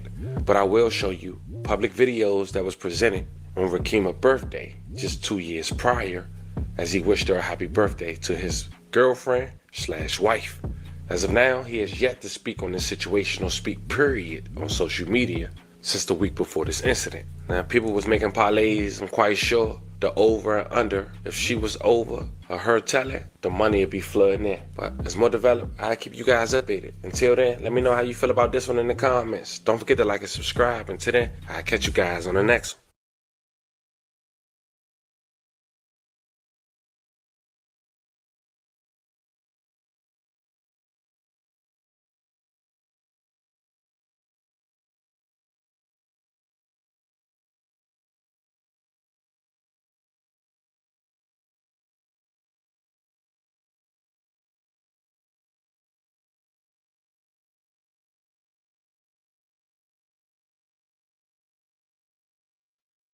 Shout out Crook TV. Shout out the family. For sure. I'm on runts. Bro say he off the runts. Let's see what this fake thug gotta say. What's the big old deal, Adam? Brig baby, how you living? Oh man, can't call it coolest. Yeah. Hello. What's going on?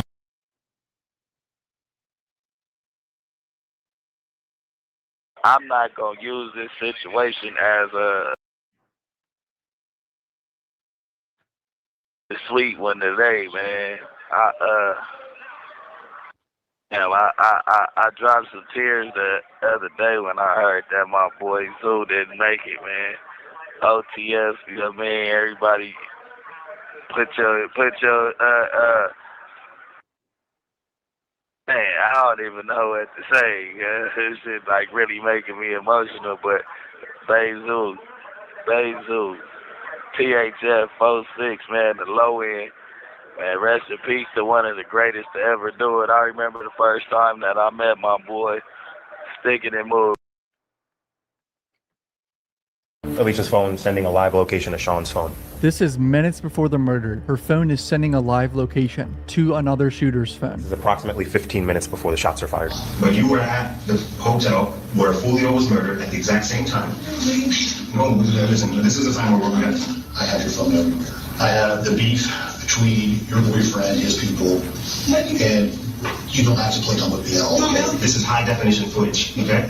You're there. You're there. I caught you in 4K. I can tell you right now, with the statement you're giving us, you're going to be in prison. And you're never going to come out of it. You're never going to see the outside of prison. We all in this room know that you're lying. We have evidence. Day 6 of the Julio murder trial was the worst one for Alicia so far. Her interrogation footage with the detectives puts the nail in her coffin. The jury sees over an hour of interrogation footage, and she's called out for lying 50 times. This is by far the worst day for her defense. She is just so cooked. This should have been handled before trial. Because the only way for me to really know is if I watch the whole video. And I'm not going to, in the middle of trial, take time out and watch over an hour long video of the defendant's interrogation. So I'm flying blind here, relatively speaking. So there's no way for me to know if, in fact, the statements that the detective made are, in fact, relevant to any potential impeachment or issue. And I just want to clarify, make sure for the record, Mr. McClymonds, you're not claiming that these statements made by Detective Ramos have to go to the voluntariness of your client's statement, or are you? Not that the statements are involuntary, but they invoke certain responses from Ms. Andrews. It's not that okay, I just want to make sure we're not talking about voluntariness. We're simply discussing context, correct? Correct. Okay, and so then that's where the rule of completeness comes in. Not the defendant's statements, but the detective's statements to her about completely irrelevant matters that are not only irrelevant to this proceeding, but would be misleading and confusing to the jury. Specifically, he is telling her, you are going to receive a life sentence if you don't tell us what happened, if you don't give us your version, if you were dragged into this gangland war by Mr. Chance or others, you need to tell us now. you're looking at life. And he doesn't just tell her you're looking at life. He fleshes it out in long narratives where he talks about the implications of life. Her life in the prison, that's going to be her nursing home, that she's going to be woke up every morning and told what to do, what to eat, where to go. He talks to her about the fact that she'll be walked out to a yard where it's surrounded by high walls. Then he proceeds to tell her all of the things that she will miss. She'll miss Thanksgiving dinner with her parents. She'll miss all the things that other people have in their lives, while the co-defendants may be out running around living the high life. Also, as the court's aware, normally jurors never know what the potential sentence is. And he's like, excuse me, counsel, I'd like to finish my argument. Things are already feisty. He said, excuse me, I'd like to finish my argument. It's crazy the defense wants this in to show the jury that this girl's going to be cooked, fried, and this detective is like, we know you did it. We know you killed Fulio. Basically, what we would be doing is putting before the jury something that they shouldn't be hearing and then trying to cure it with a curative instruction instead of just excluding it. What her potential sentence is and what the ramifications of that potential sentence are irrelevant to these proceedings. If the jury is potentially going to give you any benefit or any kind of mercy, you need to tell us the truth, or they're going to see this. They're going to see what you didn't tell us. They're going to see all these things that you didn't say to us. Silence from her, so she obviously doesn't snitch. She probably barely speaks in this interview. It's going to be all the detective just hounding her, trying to get her to switch up and snitch on them. Because that's really the only way she got out of this, was to snitch, testify in their trials, and get 20 years or something. But this is what I understand. So that only comes in, because these are all hearsay statements by the detective, okay? So anything that she says after that, what is the relevance and why is it admissible? So if she's not making admissions, then it's hearsay. Anything she's saying is hearsay. Failing to see why, if she doesn't say anything that the state's intending to introduce after the detective makes those representations to her, then why are we showing it at all to the jury? At this point, she's lying, right? And they're going to present to the jury that she lied about X, Y, Z things throughout the interview. So that all those things are against her interest. Half of you aren't subscribed. Make sure you hit subscribe. I appreciate it. Okay, but again, let's just remove anything that happens before Detective Ramos makes those statements to her about the potential sentence or what's going to happen to her. That's different. Okay, we're only talking about anything she may have said because that's the only context that would be part of this discussion. Right, but you're cutting it. You're showing half the truth. I know, but the rule of completeness is only necessary to bring in any other statements if it needs to give context to something. If the original statement from Ramos regarding the sentence and how life in prison is going to be, if the jury never hears that, they don't need to hear the context of her responses. They don't need to hear it. Jeez. Yesterday, the judge sounded like she was going to let everything in. Now she's switching up. She's saying the rule of completeness doesn't require that. If there's no admissible evidence, meaning inculpatory statements that she makes after, or anything you're going to use against her, after Detective Ramos makes his statements to her, I don't think any of that should come in at all. At all. It's not relevant. Well, just in a review, but apparently there is some things that she does say after he starts. That you wish to use? Yes. Against her? Yes, that we would suggest are very incriminating. Okay. I mean, yeah, if she clearly lied about shit, they're allowed to show that she lied to the jury. Unfortunately, there is one other matter. Late last night, I became aware of the fact that several of the defense witnesses have been communicating with each other and watching the trial after the rule was invoked by the defense. So I am requesting of this court, or at least notifying this court that that's occurring, and requesting the witnesses be ordered again to stop communicating with each other and stop watching this televised. Defense witnesses are watching the trial. I read the full defense witness list in this video. I'll put it up in the link. Could you say the witnesses are Miss Enright, Miss Lyle, and Miss Gathright, or we're not calling it big guy.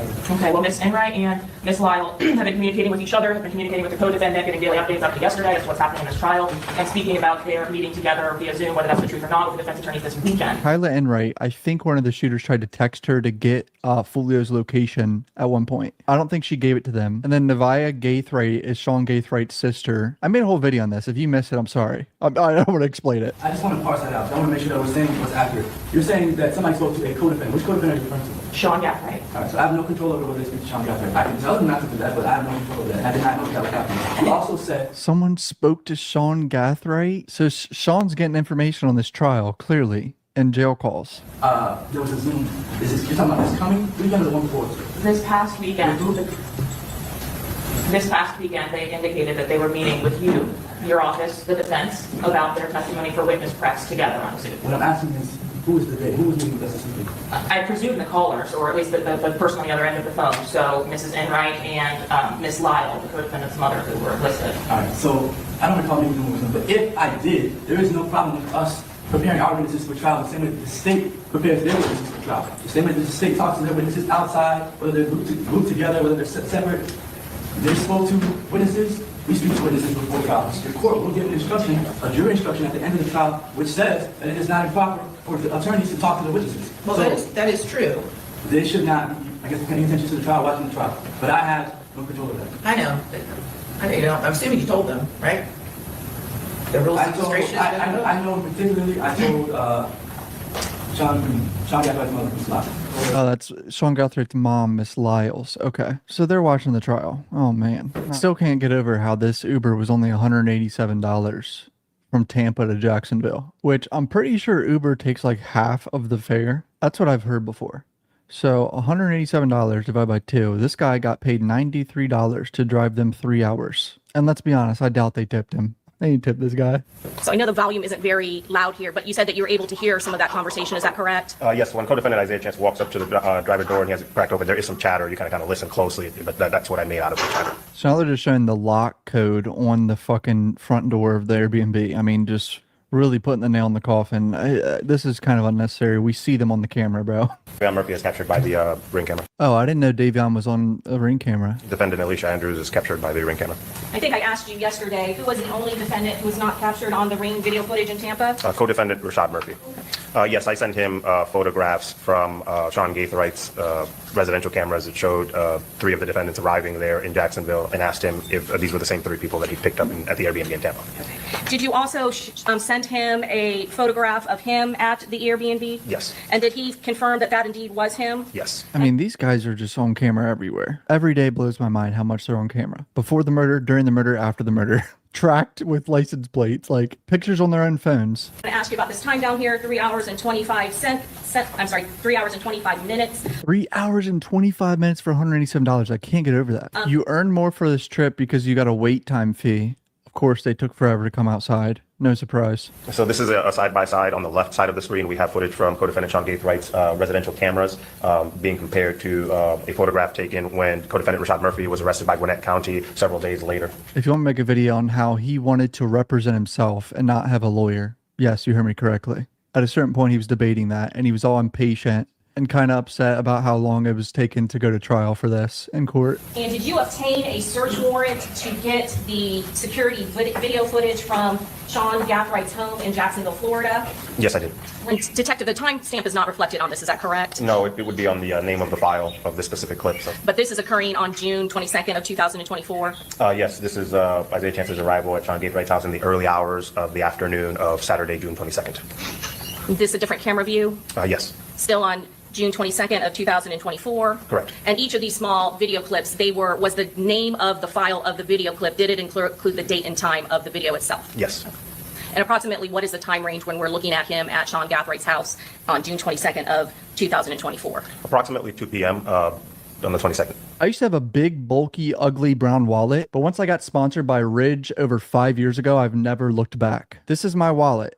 And I've been using these wallets for over 5 years, even when I wasn't sponsored by them. You know why? Because it's literally the greatest wallet in the world. I even have an Apple AirTag tracking it. I have all my cards in there that I need. And all you have to do is just push your cards out and they'll come out. It's slim, compact, and very, very high quality materials. They're made with premium materials like aluminum, titanium, and carbon fiber. And you have over 50 colors and styles to choose from. Not to mention all Ridge products come with a lifetime warranty. So this is literally the last wallet you'll ever need to buy. They have over 100,000 5-star reviews. I mean, come on. It's an amazing wallet. They also have everyday essentials like key cases, suitcases, and rings, all built with the same sleek, durable design. I mean, this is by far the easiest sponsor to ever do because it's actually an amazing product. For a limited time, our listeners get 10% off at Ridge using code CUFF at checkout. Just head to ridge.com and use code CUFF and you're all set. After you purchase, they will ask you where you heard about them. Please support the show and tell them our show sent you. Thank you, guys. And what is he doing in this picture?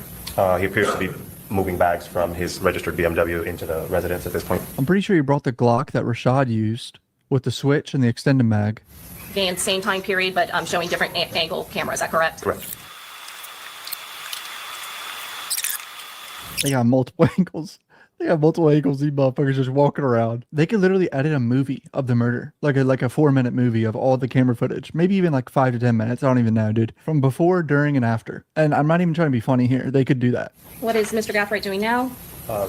He's removing items from his trunk and bringing them inside. And cell site information, did his cell site information put him at his house during this time period? Correct. Appears to be removing some kind of lighting equipment from his trunk and bringing it inside. I think I remember someone saying they were there to shoot a video. This literally shows him taking camera equipment and putting it inside the house.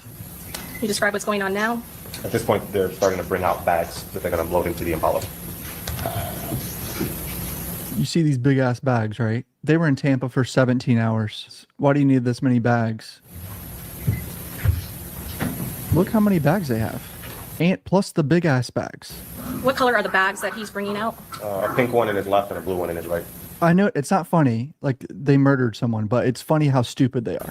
What's going on now? These appear to be some door-to-door type salesmen, and they apparently talking to Alicia in the front passenger seat there. Imagine these door-to-door salesmen seeing this. They're like, what did we walk into? We walked into a murder plot trying to sell them solar. Where does Miss Andrews go? She goes into the Impala. It appears the back seat. And is this the first time you are now seeing Rashad Murphy on video footage? Correct. Does he come out of that Uber driver's vehicle? Yes. And who are the others? So this is after the murder. Does that appear to be the same pink bag that Alicia Andrews unloads from the Airbnb into the Uber? It does appear to be, yes. So what they're doing with the bag situation is showing that she probably carried a bag with a gun in it. I think that's what they're insinuating because it goes into Sean's house. That particular time frame, what was that time when that occurred? That was closer to 2:26, 2:27 a.m. on the 23rd. For any sort of communication that was occurring from her phone at that time? I did. Did you locate any sort of evidence of that phone call being made? No. Are there other applications on an Apple iPhone that you can utilize to make telephone calls? Many. So that's a red flag, clearly, right? Like she was letting her boyfriend use her phone. She's walking in tandem with him while they're tracking Julio, and they use an app that disguises them calling people. Is that not a big red flag? They're clearly trying to hide the phone call. It's very incriminating, in my opinion. Are there certain applications that don't record or give detailed information of user call detail records? Without the physical device, yeah, we wouldn't see that. And if that information wasn't backed up, you would not be able to locate that. Is that correct? Correct. Yes, this is Alicia Andrews' phone number is sharing a live location with Sean Gaithwright's phone number. So just so the from column, that is designating, again, Ron and her number, is that correct? Correct. I mean, literally sharing the location with a shooter. Think about that. Her phone is sharing the location with the shooter. Whose number is that? Sean Gaithwright's. And you said that, what does this mean? That Alicia Andrews' phone sent a live location to Sean Gaithwright's phone.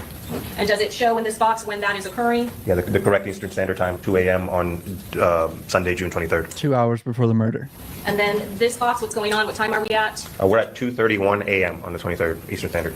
And what is, who's this from? This is from Alicia Andrews. And again, is this time there's actually a message being sent? Yes. Okay, and what is she messaging? To pick up the phone, 4:25 a.m. Okay, and what is going on at this time? This is Alicia's phone sending a live location to Sean's phone. This is minutes before the murder. Her phone is sending a live location to another shooter's phone. 4:25 a.m. Where is that silver Chevy Cruze at? Around the intersection of McKinley and Fowler, near the Homestead Suites. And what is going on at this time? This is approximately 1 minute after the victim and his entourage arrived at the Homestead Suites parking lot. This is Alicia Andrews' phone sending a location to Sean Gaithwright's phone. So now we have jumped where they are close to the time when the victim is killed. Is that correct? Yes, this is approximately 15 minutes before the shots are fired. So this is the Kyla girl. Sean Gaithwright's phone is sending a text to Kyla. And what is the message he's sending? I need y'all, text Fat Boy. Was there anyone with the victim's party, Charles Jones' party, that had a nickname or was known as Fat Boy? I wasn't able to identify a person. What is the next message from Sean Gaithwright's device? But make it seem like you know he there. You won't know he there. What time is that sent? 12:36 a.m. on the 23rd. What is his next message that happens at 12:38? He at a B&B with 6. Be like, where you at? I want to pull up. I'm drunk and you trying to fuck. So this is Sean Gaithwright trying to get this girl Kyla to text this guy Fat Boy, who is apparently with Julio, and basically set him up. He with 6 is Julio. He had a B&B with Julio. I want to pull up, I'm trying to get drunk, and you trying to fuck. And during the course of your investigation, is there somebody that you know is known as 6? The victim, Charles Jones. And was Charles Jones at an Airbnb that night? Yes. No, I'm in Tampa trying to see where his B&B at. And then what is the response from Miss Enright's phone? Who B&B, question mark. And then what is the response from Sean Gaithwright's phone that occurs at 12:41:50 on 6/23 of 2024? 6. Could you be any more bad at murdering someone on your own phone saying, I'm tracking Julio around trying to find his Airbnb? That's what he just did. And then what is his next response at 12:41:53? Fools. And then his next response at 12:42:02. It's his birthday and Fat Boy with him. FB going to Beezer's tonight or some shit like that. That's the response from Miss Enright? Correct. And then the response from Sean Gaithwright's device that occurs at 1:25:25 a.m. Is he there yet? Question mark. So she did tell him what nightclub they're going to, but it was already public. So he's just trying to find out if they're already at the nightclub or whatever. Literally just tracked everywhere, all the way down. We're looking here specifically in the time frame of the homicide at around 4:40 a.m. Okay. And is a murder scene within the area that is covered by that cell phone tower? Yes. All right, they're about to show interrogation footage of Alicia. Judge is about to give the jury instruction on what to consider from this interview. All right, I have an instruction for you all before that happens. You are about to watch a recorded interview that contains opinions and statements by Detective Ramos and Sergeant Aaron Campbell to Alicia Andrews. In particular, there are statements made by Detective Ramos and Sergeant Aaron Campbell as to their opinion regarding the defendant's guilt and any potential sentence or punishment she may receive. These opinions and statements are pertinent only to explain the reactions and responses they elicit. You are not to consider these opinions and statements by Detective Ramos and Sergeant Aaron Campbell as true. And what you're about to see is why you never speak to the police when you're arrested. I know that you were in a relationship with Isaiah Chance, okay? And I know he's probably already talked to you and, probably tried to tell you what to do or what to say, okay? But I want you to understand, right? In this moment, right? God isn't in this room and he can't do anything, to help you in this situation. You have to make that decision for yourself, you know what I mean? I think that there's a lot of stuff that we have to show you that you would probably want to see, and I'm willing to be as open can be to show you everything that we have, because I want you to make an informed decision about your life and where it goes from here, okay? Detectives are trying to get her to snitch and flip on them, clearly, because that's very powerful testimony. They don't even really need it, to be honest, but... Can you see that?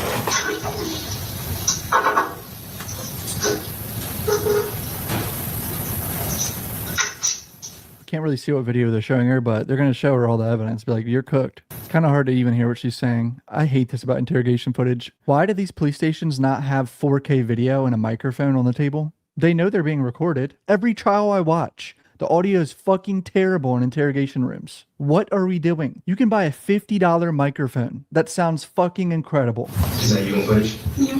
Okay, can you tell us what's going on here? Waiting on the door. Okay, where are you at in this video? I do. Do you remember what time you were in? Yes. Okay. Admitting she's with Isaiah in Tampa already. I had to like remember to my sweater, so yeah, it's not this one.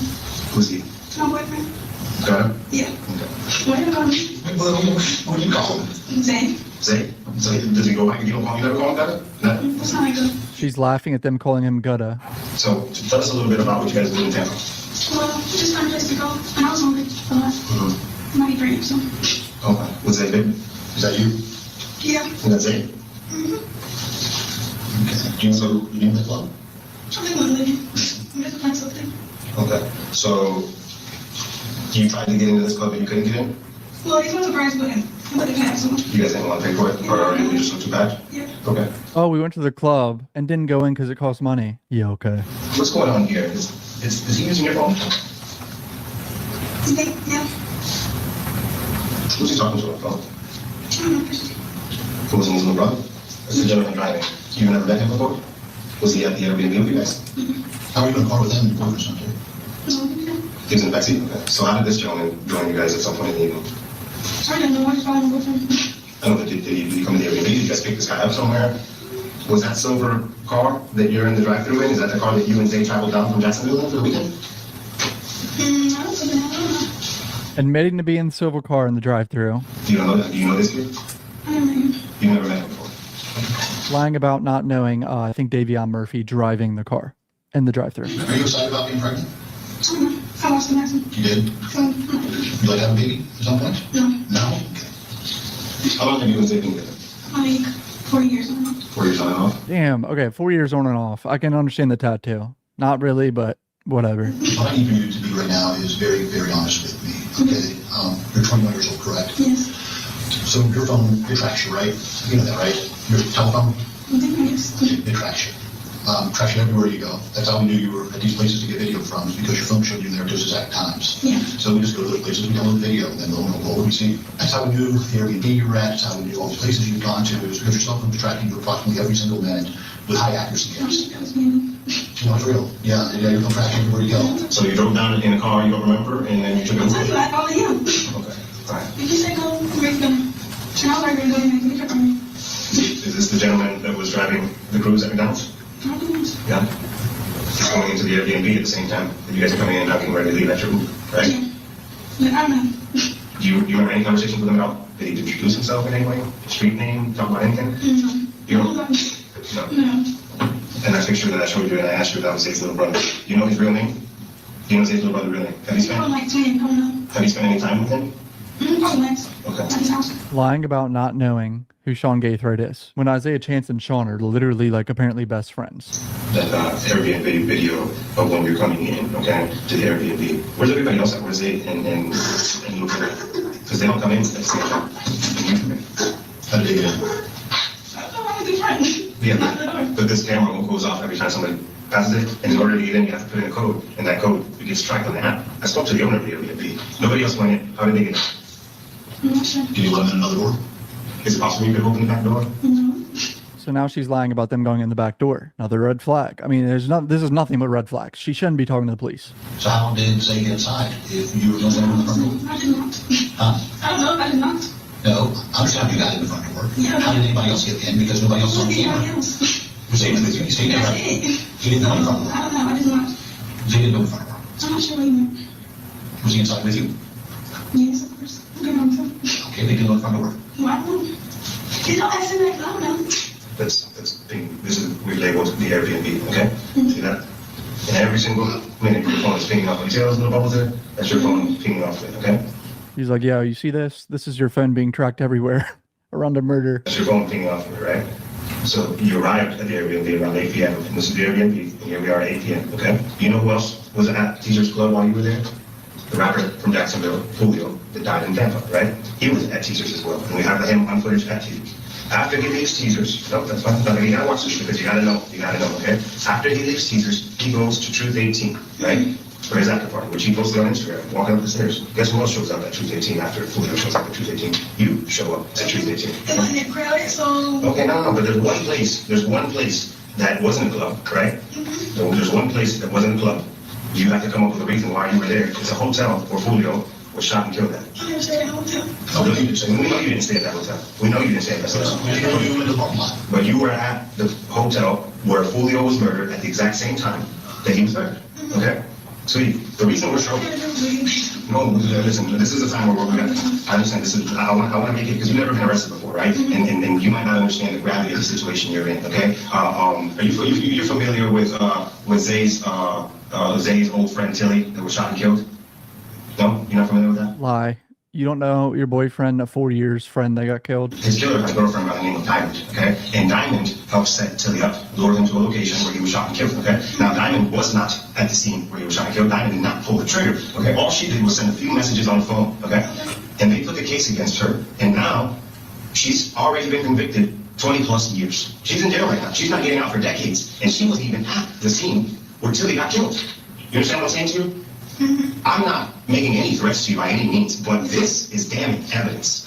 The jury is hearing all this. Why? This is the murder scene, and this is your device present at it. Okay. You went to the door and a lot of people are in here. Sweetie, you try to explain this. You're 21, right? Yeah. Okay. I have your phone. I have your phone everywhere. I have the beef between your boyfriend, his people, and you don't have to play dumb with BL. The detective is listing everything. I have your phones. I have the beef between your boyfriend. And she said, what beef? She's trying to act like there's no beef. What I have on this video is you stalking Julio, conducting surveillance of him. You see how this? Your whole life is okay. I don't know him. Now, you're conducting surveillance. She's trying to laugh it off, but girl, you're cooked. Your boyfriend going to Teasers, which is already performed. Then we have your car, your phone, everything else in the parking lot of Truth 18. Then we have the car you're in going into the parking lot where Julio is killed. We also have the black Chevy that was traveling with you. We also have you guys on about a dozen license plate readers in tandem, driving together, following each other from the Jacksonville all the way down here and back. This is the car that the three shooters came out of. And this is the car that you and Zay are on seeing that video at Teasers and seen on video at Truth 18. This is high definition footage, okay? You're there. You're there. I caught you in 4K. This is high definition footage. You're there. You're caught in 4K. You didn't shoot anybody in Tampa before you were there, right? Did you shoot my name? No. Okay, all right. The jury's not going to like her laughing. This girl's cooked. The jury is hearing all this. The charge on this is first-degree murder. The sentence is going to be life in prison. Now, life means lifetime. It means it becomes your nursing home. It means you never get out. You don't have relationships anymore. Right now, so far, what you've done is lie to us, minimize your involvement in this, and it only makes the case that much stronger against you. The only thing that might help you out is complete truthfulness and honesty from you. And it's telling the whole story, because I'm telling you today, your life forever changes. It's never the same after today. That's happening right now. You're not going to be spending time with your family. You're not going to be doing any of those things. If you think your boyfriend loves you, your boyfriend used you in this. He knew. He's smart on these things. Okay, you know he's smart. He had you use on your phone. He had your phone. Use your phone. What boyfriend puts his girlfriend in this position? He does not care about her. If you truly love your girl and you're in the streets, you do not let your girl get in the streets with you like this. I tell you what you can't do. You can't travel to Tampa and then travel to the only two locations that Julio was that night, walking around the parking lot. I can tell you something else. You didn't go up and talk to a bouncer, so we know you flies about that. You did not know, because Julio was in the parking lot when you got there. Called her out for lying about talking to a bouncer, getting in the club, and then leaving. I know that he loves it. I know that you love it. See, I know that you love it. I know that this is a very difficult situation. The question you have to ask yourself in this room right now is, are you willing to throw the rest of your life away for safety? Because that's what you're facing right now. That's what you're facing right now. The only possible chance that you have to get out of this situation is to be honest. Because at the end of the day, listen, you're not being honest. At the end of the day, listen, we just showed you a bunch of pictures of people. Okay. Don't focus on that. Don't focus on the details. I want one honesty from you. You ready for my one honesty? Did you open the back door to let other people in the Airbnb? That's an easy question. Then how did they get in the Airbnb? Because they did not go in the front door. What did I do with me? No, it's asking you for one honesty. All I did was walk up and knock. You see me type anything in, so what did I do? You opened up the front door and you got it. I didn't open it. You didn't open up the front door of that place? No. How did you get it? I was seeing open. Nobody else went to the front door but you. I'm just asking one thing that I know is 100% truthful. And you can't answer that. You have to get the code over there. It's actually just audio for that. You have to get the code to get in. You need the code over. It's audio recorded. It's audio. What we do for a living, we do at a highly professional level. I can tell you right now, with the statement you're giving us, you're going to be in prison. And you're never going to come out of it. You're never going to see the outside of prison. The jury is hearing all this. I can't believe the defense wanted this. The only reason we have shown you what we've shown you is because what's going to happen. No. The reason we have shown you what we have, and you still don't even have all of it, okay? Because we've got a big case, is because after we leave this room, okay, we're going to go to the state attorney's office, okay, and we're going to get an arrest warrant, and at some point charging you with first-degree murder for the murder of Julio. No, it's going to happen tonight. It's going to happen. You're going to be charged with murder. That's trial. Your mom and dad are going to talk to you through a window for years. I don't know how long this trial is going to be. And then you're going to have to face the possibility that your entire life might be gone over Zay and his beef with 6 Block and Vonni. You know what I'm saying? You have a choice. Let me tell you, when this stuff goes to juries, when this stuff goes to judges, it's not my job to judge you. I don't judge you. I know you're a young girl and you love Zay, and he put you in a fucking shitty situation. All right, well, he put you in where you don't love him. I mean, this is not a shitty situation. You're somebody you don't even know you really love. You know what I'm saying? But he put you in a very shitty situation. He put you in a situation. And if you go to in front of the jury, what they want to know the most is we made the case. We're going to be able to prove that you were there, that you participated in the murder. That's done. What the jury's going to want to know, why did she do it?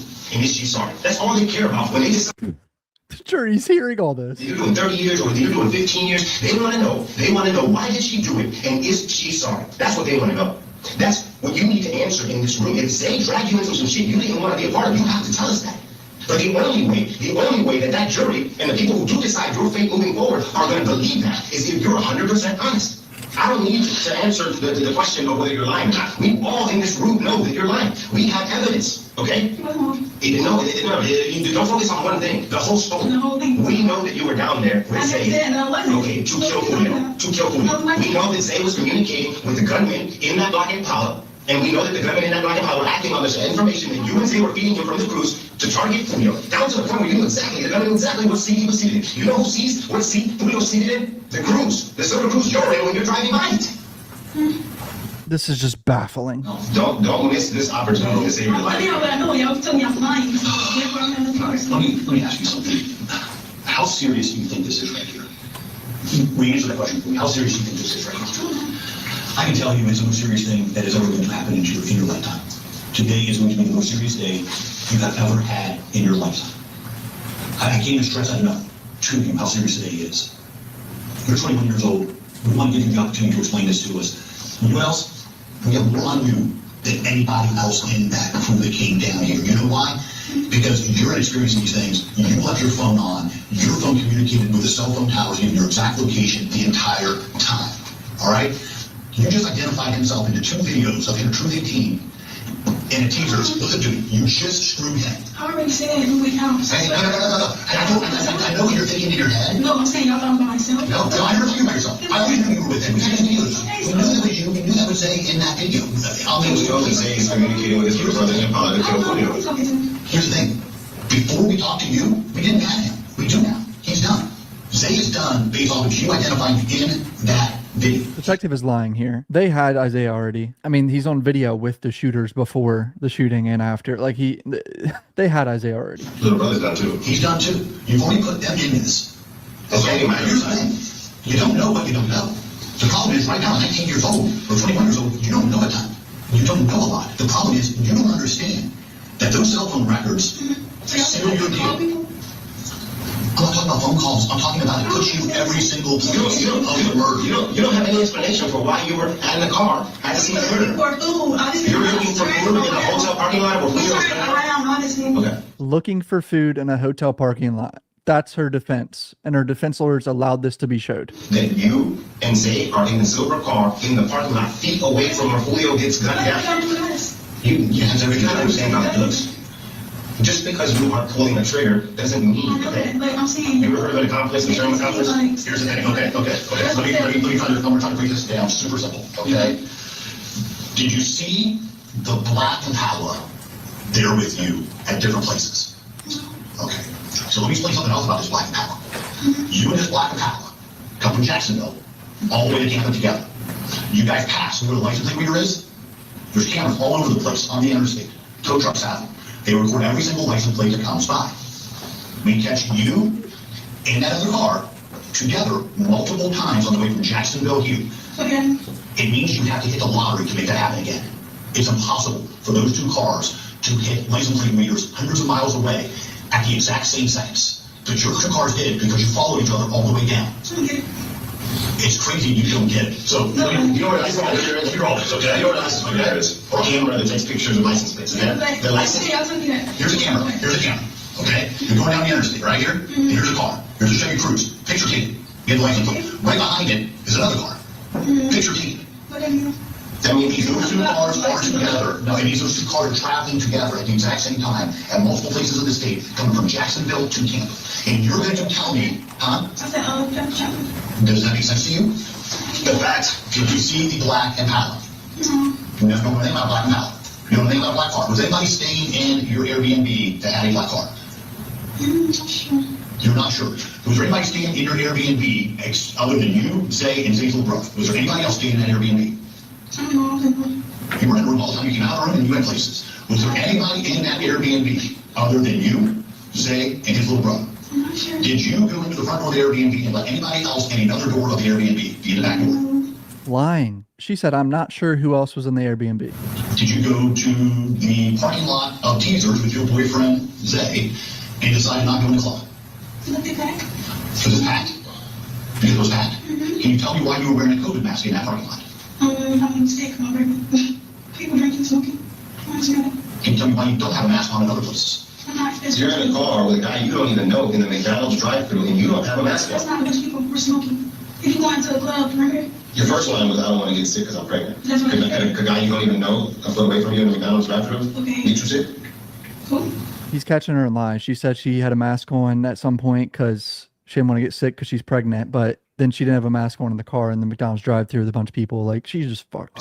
All the way down the highway, past the license plate readers, the silver Cruze, and the black Impala, all the way to the Airbnb, all the way to Teasers, and where Julio's performing his first show, all the way to Truth 18, where Julio's going for his after party, all the way to the homicide scene. Look at this. All the way. No, but explain it to me. Explain to me how black Impala in your car, all the way from Isaiah's little brother's house, from Jacksonville, all the way to here.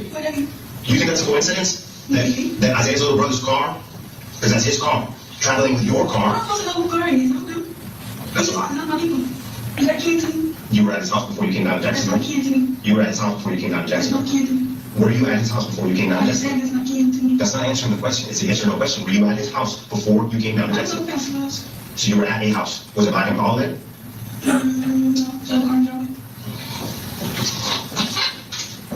I'm struggling with is how I'm going to explain to your mother and your father that you want to throw away your life for sake. No, you are. You're looking down the barrel of a first-degree murder charge. Oh my God, are you serious? Yes. Listen to me. You don't understand what's going to happen after you walk out of this room. You're not going home. No. I mean, you're not going home. Do you think you get a bond on first-degree murder charge? Do you think you get post bail? You don't get post bail. So this is a process, and this is how it plays out, okay? So when you get charged with first-degree murder, you have no bond. You go to jail here, and then we transfer you to Tampa.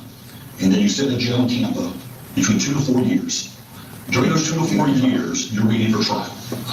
Generally, you get assigned a public defender because you probably don't have money for a real attorney, because a real attorney is about $200,000 for a case like this. My guess was right. $200,000. Or I said at least 100 to 200, but whatever. I'll take the credit. Fuck it. Then you go to trial. And then in trial, we show the video of you at the 2 places, the only 2 places in Tampa that Julio goes to. Then we show you in the car you're in, because we have the car you're in, immediately afterwards, pulling into the scene where he is brutally gunned down by 3 masked men. And then you flee, and you go back to the Airbnb. That is what's shown to the jury. With video evidence, with phone records, with your lack of a statement to us explaining what you're doing in Tampa, no. And I'm telling you, no, it doesn't fly. That doesn't get you out. No. And then what happens is the jury comes back and they say guilty. That's what they say. You get life in prison. You go to prison. You live the rest of your life with another woman in a cell the size of this room, with a steel toilet in the corner with no door around it, and a little tiny sink above it. That is your life every single day for the rest of your life. You have a guard telling you when to get up, when to take a shower, when to go outside to a caged yard with giant walls, when to go back to your cell, and when to go to bed. And the next day, they open the bars again, and the guard tells you what to do every part of your day. If you backtalk, you get lit, you get put in solitary confinement. You get food taken away from you. You have no freedom again for the rest of your life.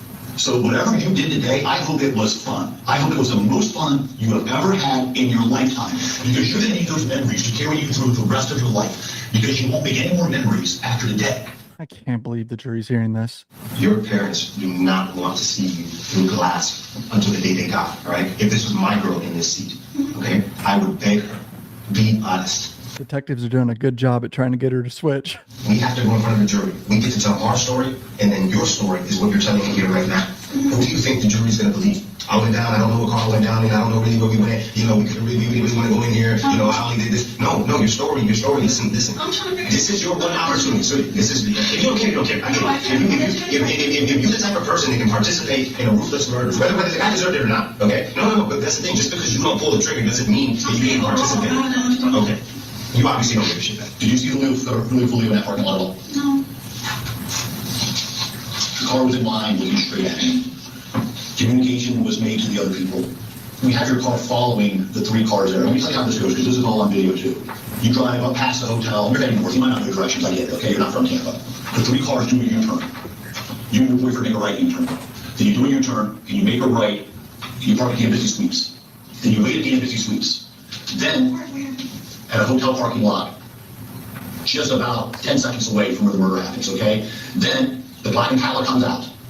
The Chevy Cruze comes back out to the road, guns it to get to a light turning red, and then turns into the parking lot. That is the car you're in.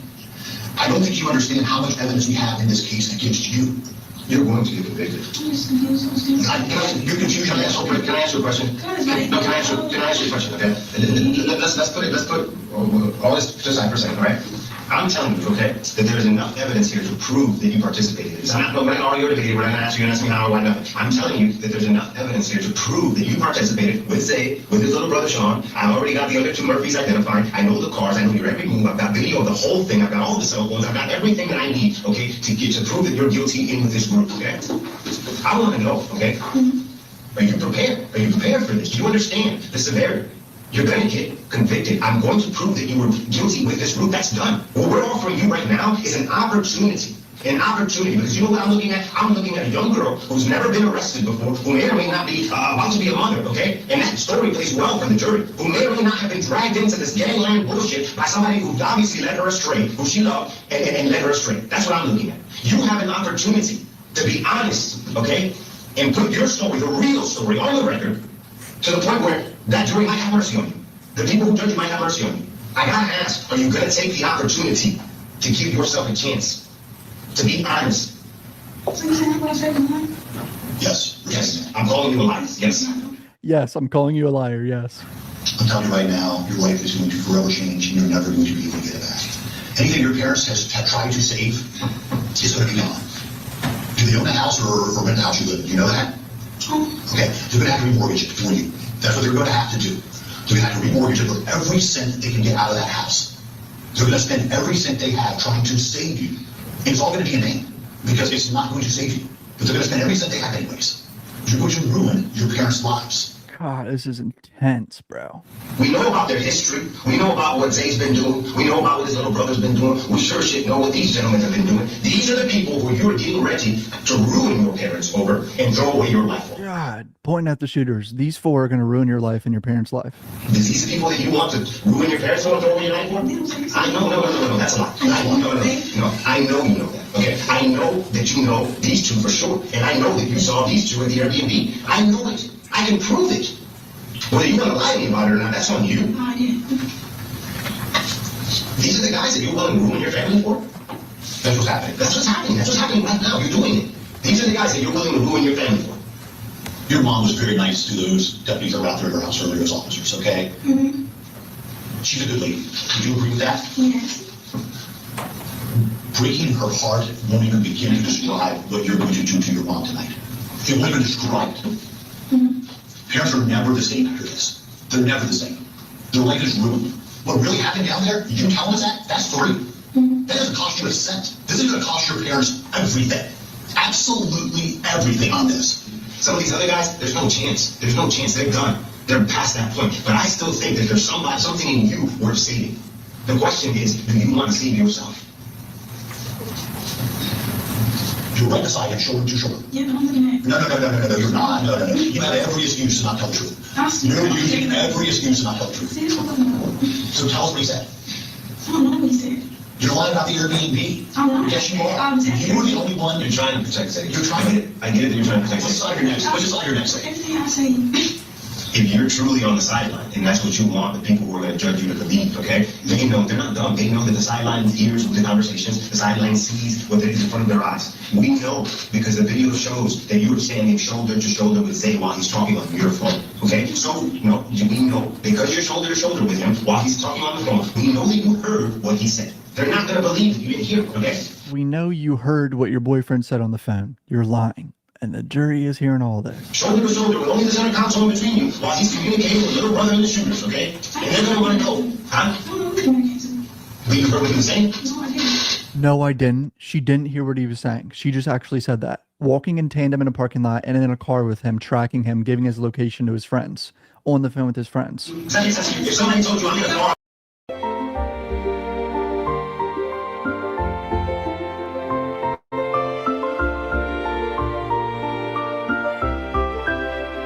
Somebody, and he's talking on the phone the whole time, and I hear that. I hear what he said.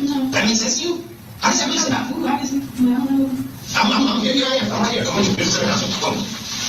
Hey, he just moved up to the hotel. No. Go around one more time. Park real quick. Oh, he's in the passenger seat. Aim for the passenger seat. Can you hear that? Can you hear me see that? You didn't hear me see that? It's a game changer. It's a game changer. And it's sad, man. It's sad because this isn't a game. This is real life. It's happening right now. This is real life. This ain't no TV shit. This ain't no shit you need to walk away from. So, by chance, you show up at the only two places Julio goes to the camera. The only two? No, there's not. We're from Tampa. That is not the best song. Teachers is hey, let me tell you what teacher is. Probably the shittiest little strip club in Tampa. The shittiest. Okay? It's not everybody goes in. Like, literally, nobody goes in. One of the other guys might try to take a deal, right? And he might try to be the first to go to the state and say, I'll give you everything for mercy. I'll give you everything for mercy. He's not wrong. I'm surprised no one else has flipped. But you're in that parking lot Enjoy my time with everybody else. Enjoying my time like everyone else. No, you're not. You were there for 17 hours and walked around a parking lot, 2 different parking lots with your boyfriend at 4 in the morning. You're going to be the first one. You're going to be the first one. The rest will fall. They're falling. Isaiah's date's coming. The SWAT team's going to hit his house. You know what I'm saying? With his murder warrant for Julio too. That's coming. Okay? But guess who gets the honor of being the very first one? Because of her phone, because of the video. Guess who gets the honor of being the very first one to be officially charged and arrested and booked for the murder of Julio? You. You go down first. That's some fucked up shit, man. They put you in this situation, and you going down before that. We might even get to the point where we go to trial, and some of them beat their charges. You won't. You won't. You won't. Ain't that some fucked up shit? If 2 or 3 of those guys end up getting off on this murder, you gotta do life for it. This is being kind of disingenuous. I mean, I know a trial, anything could happen, but those guys aren't getting away with it. They're on camera everywhere, bro. Like, there's literally maybe a 0.01% chance, and that's only if the prosecution does something where there's a huge mistrial with prejudice or something. Like, I don't see how a jury could ever not convict those 4 other dudes. I mean, no, listen to me. I'm going to get to present all of that to the jury, and you know what the jury is going to hear from your side? It's happening right now. This is it. This is your moment. The only thing that the jury is going to get to hear from you is what the story you're putting down here right now. An Instagram message from your account. How do you know you didn't message his girlfriend if you don't know Rashad? How do you know Rashad's girlfriend is? No girlfriend. We just talk Called her in a lie. How do you know you didn't message Rashad's girlfriend if you don't know Rashad? Because she tried to say she didn't know Rashad. You sent an Instagram message to a woman who is the girlfriend of Rashad. Whether you know Rashad or not, doesn't matter. You sent, actually doesn't even matter who is the girlfriend or not. It doesn't matter who. You sent a message. You sent a message asking for Airbnb to book in Tampa. And Airbnb, listen to me, I don't care. It's regardless. You're missing the point. You sent a message, okay, asking for an Airbnb to book for us. Those are the specific ones. We need you to book us. Us, right? So you and multiple people putting on a COVID mask while you're at all the locations that Julio's at, you know what I'm saying? You were within line of sight. The video proves it. Julio's car is parked in front of teachers, and you're within line of sight. You and Isaiah. What did she say specifically she was doing there? She said she went to the Teasers Club potentially to patronize it, to go inside, and claimed that she went up to the bouncer at the front door, asked how much it was to get in, and after hearing the price, they decided not to go into the club. Did you confront her with the video footage at the Teasers video? Yes. And after you had told her that she never did that, did her reason change as to why she didn't go in? No. Did you also talk to her about the Truth 18 video? Yes. And what was the reason why she gave for not going into the Truth 18 video? That Isaiah Sanchez doesn't like packed places. But she also claimed to have gone up to the bouncer and inquired about going in there as well. And did she ever go into the Truth 18, up those stairs that lead up to Truth 18? No, she did not. Have any contact with any of the bouncers or employees that were inside of the Truth 18? No, ma'am. At some point, did you show her the cell phone mapping on your computer in that interview room with her? Yes, I did. And what was the point of doing that? Again, just trying to get her all the information so she can make an informed decision. Did you show her photographs of Sean Gathright? Yes, I did. And did she say or give you any information as to his identity? She said she had no idea who this was. At some point, who did she say she was staying at the Airbnb with? She said the only people staying at the Airbnb were her boyfriend, Isaiah Chance, and who she referred to as his little brother. Did she ever identify who the little brother was? No. Stupid. At the beginning of that interview, did you specifically ask her, when you're talking to her, refer to him as his nickname Gutta? I did. What was her response to you when you were referring to him with that name? She asked why we were calling him that and then told us that that's not what she knows him by. And when you brought up any details about gang activity, did the defendant indicate or provide you any knowledge or background into that? No. Just going through all her lies, bro. When she said that she didn't know or understand why you were calling her boyfriend Gutta, that she had 2 tattoos of Gutta on her body. I was not. Did she ever show you or acknowledge to you that she had a tattoo of Gutta down the chest, down the center of her chest? No, she did not. Did she ever tell you or acknowledge or show to you in that interview or before or after the interview that she also had Gutta tattooed on the side of her ear? No, she did not. Yes, this shot is one of the many times that co-defendant Isaiah Chance went to and from his vehicle. Specifically in this shot, he has an item in his right arm that's consistent in appearance to a pistol with an extended magazine inserted in it. You were never able to get that, correct? We didn't get any of the devices. I have a So they got rid of phones, another red flag. Detective, can you tell us what is being shown on this from the defendant's, not defendant's, from Isaiah Chance's Instagram account? This is a photograph from a crime scene in Jacksonville where one of the members of the gangs was murdered. Oh, it's a different murder. I think it's the one where they got shot in the highway. Can I ask you what is being shown in this from the Isaiah Chance's Instagram account? Let me. Not Bill Belichick. Are you familiar with this posting from Isaiah Chance's Instagram account? Yes, this was made from his account on the day of the homicide at approximately 6:13 a.m., so less than 2 hours after the homicide. It's a picture of approximately 6:13 a.m., so less than 2 hours after the homicide. It's a picture he posted of Bill Belichick, the famous Patriots coach, with the hands up emoji. So what he's basically saying is he coached the killers to kill them, which he pretty much said. He drove by and everything. Behind the ghost emoji to the right is co-defendant Isaiah Chance, and then the gentleman on the left is Tilly, his friend that was killed on October 7th in 2023 in Jacksonville. If it ain't Don Julio, don't pass me no bottle. Incredibly dumb. All right, y'all, man. It's been a wrap, man. We did 3 hours and 54 minutes, almost 4 hours.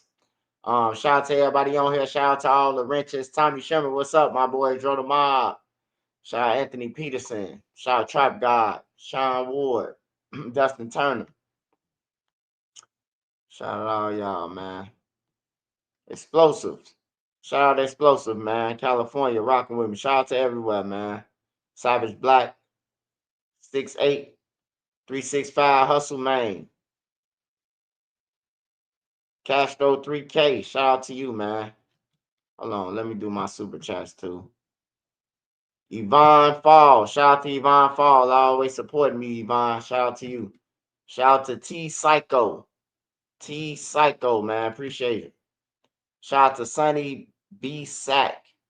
Everybody know the price of everything and the value of nothing. Keep speaking facts, brother. Appreciate it, brother. And shout out Lola and Dretta. Please keep trying to lift up to educate our people. God bless you. God bless you too. And we appreciate it. From me, Nene, and Trenches News. Shout out to everybody, man. Make sure you catch this on the rewind. Make sure y'all be safe. I will be back with more videos tomorrow, man. Shout out to everybody on here, man. I'm out.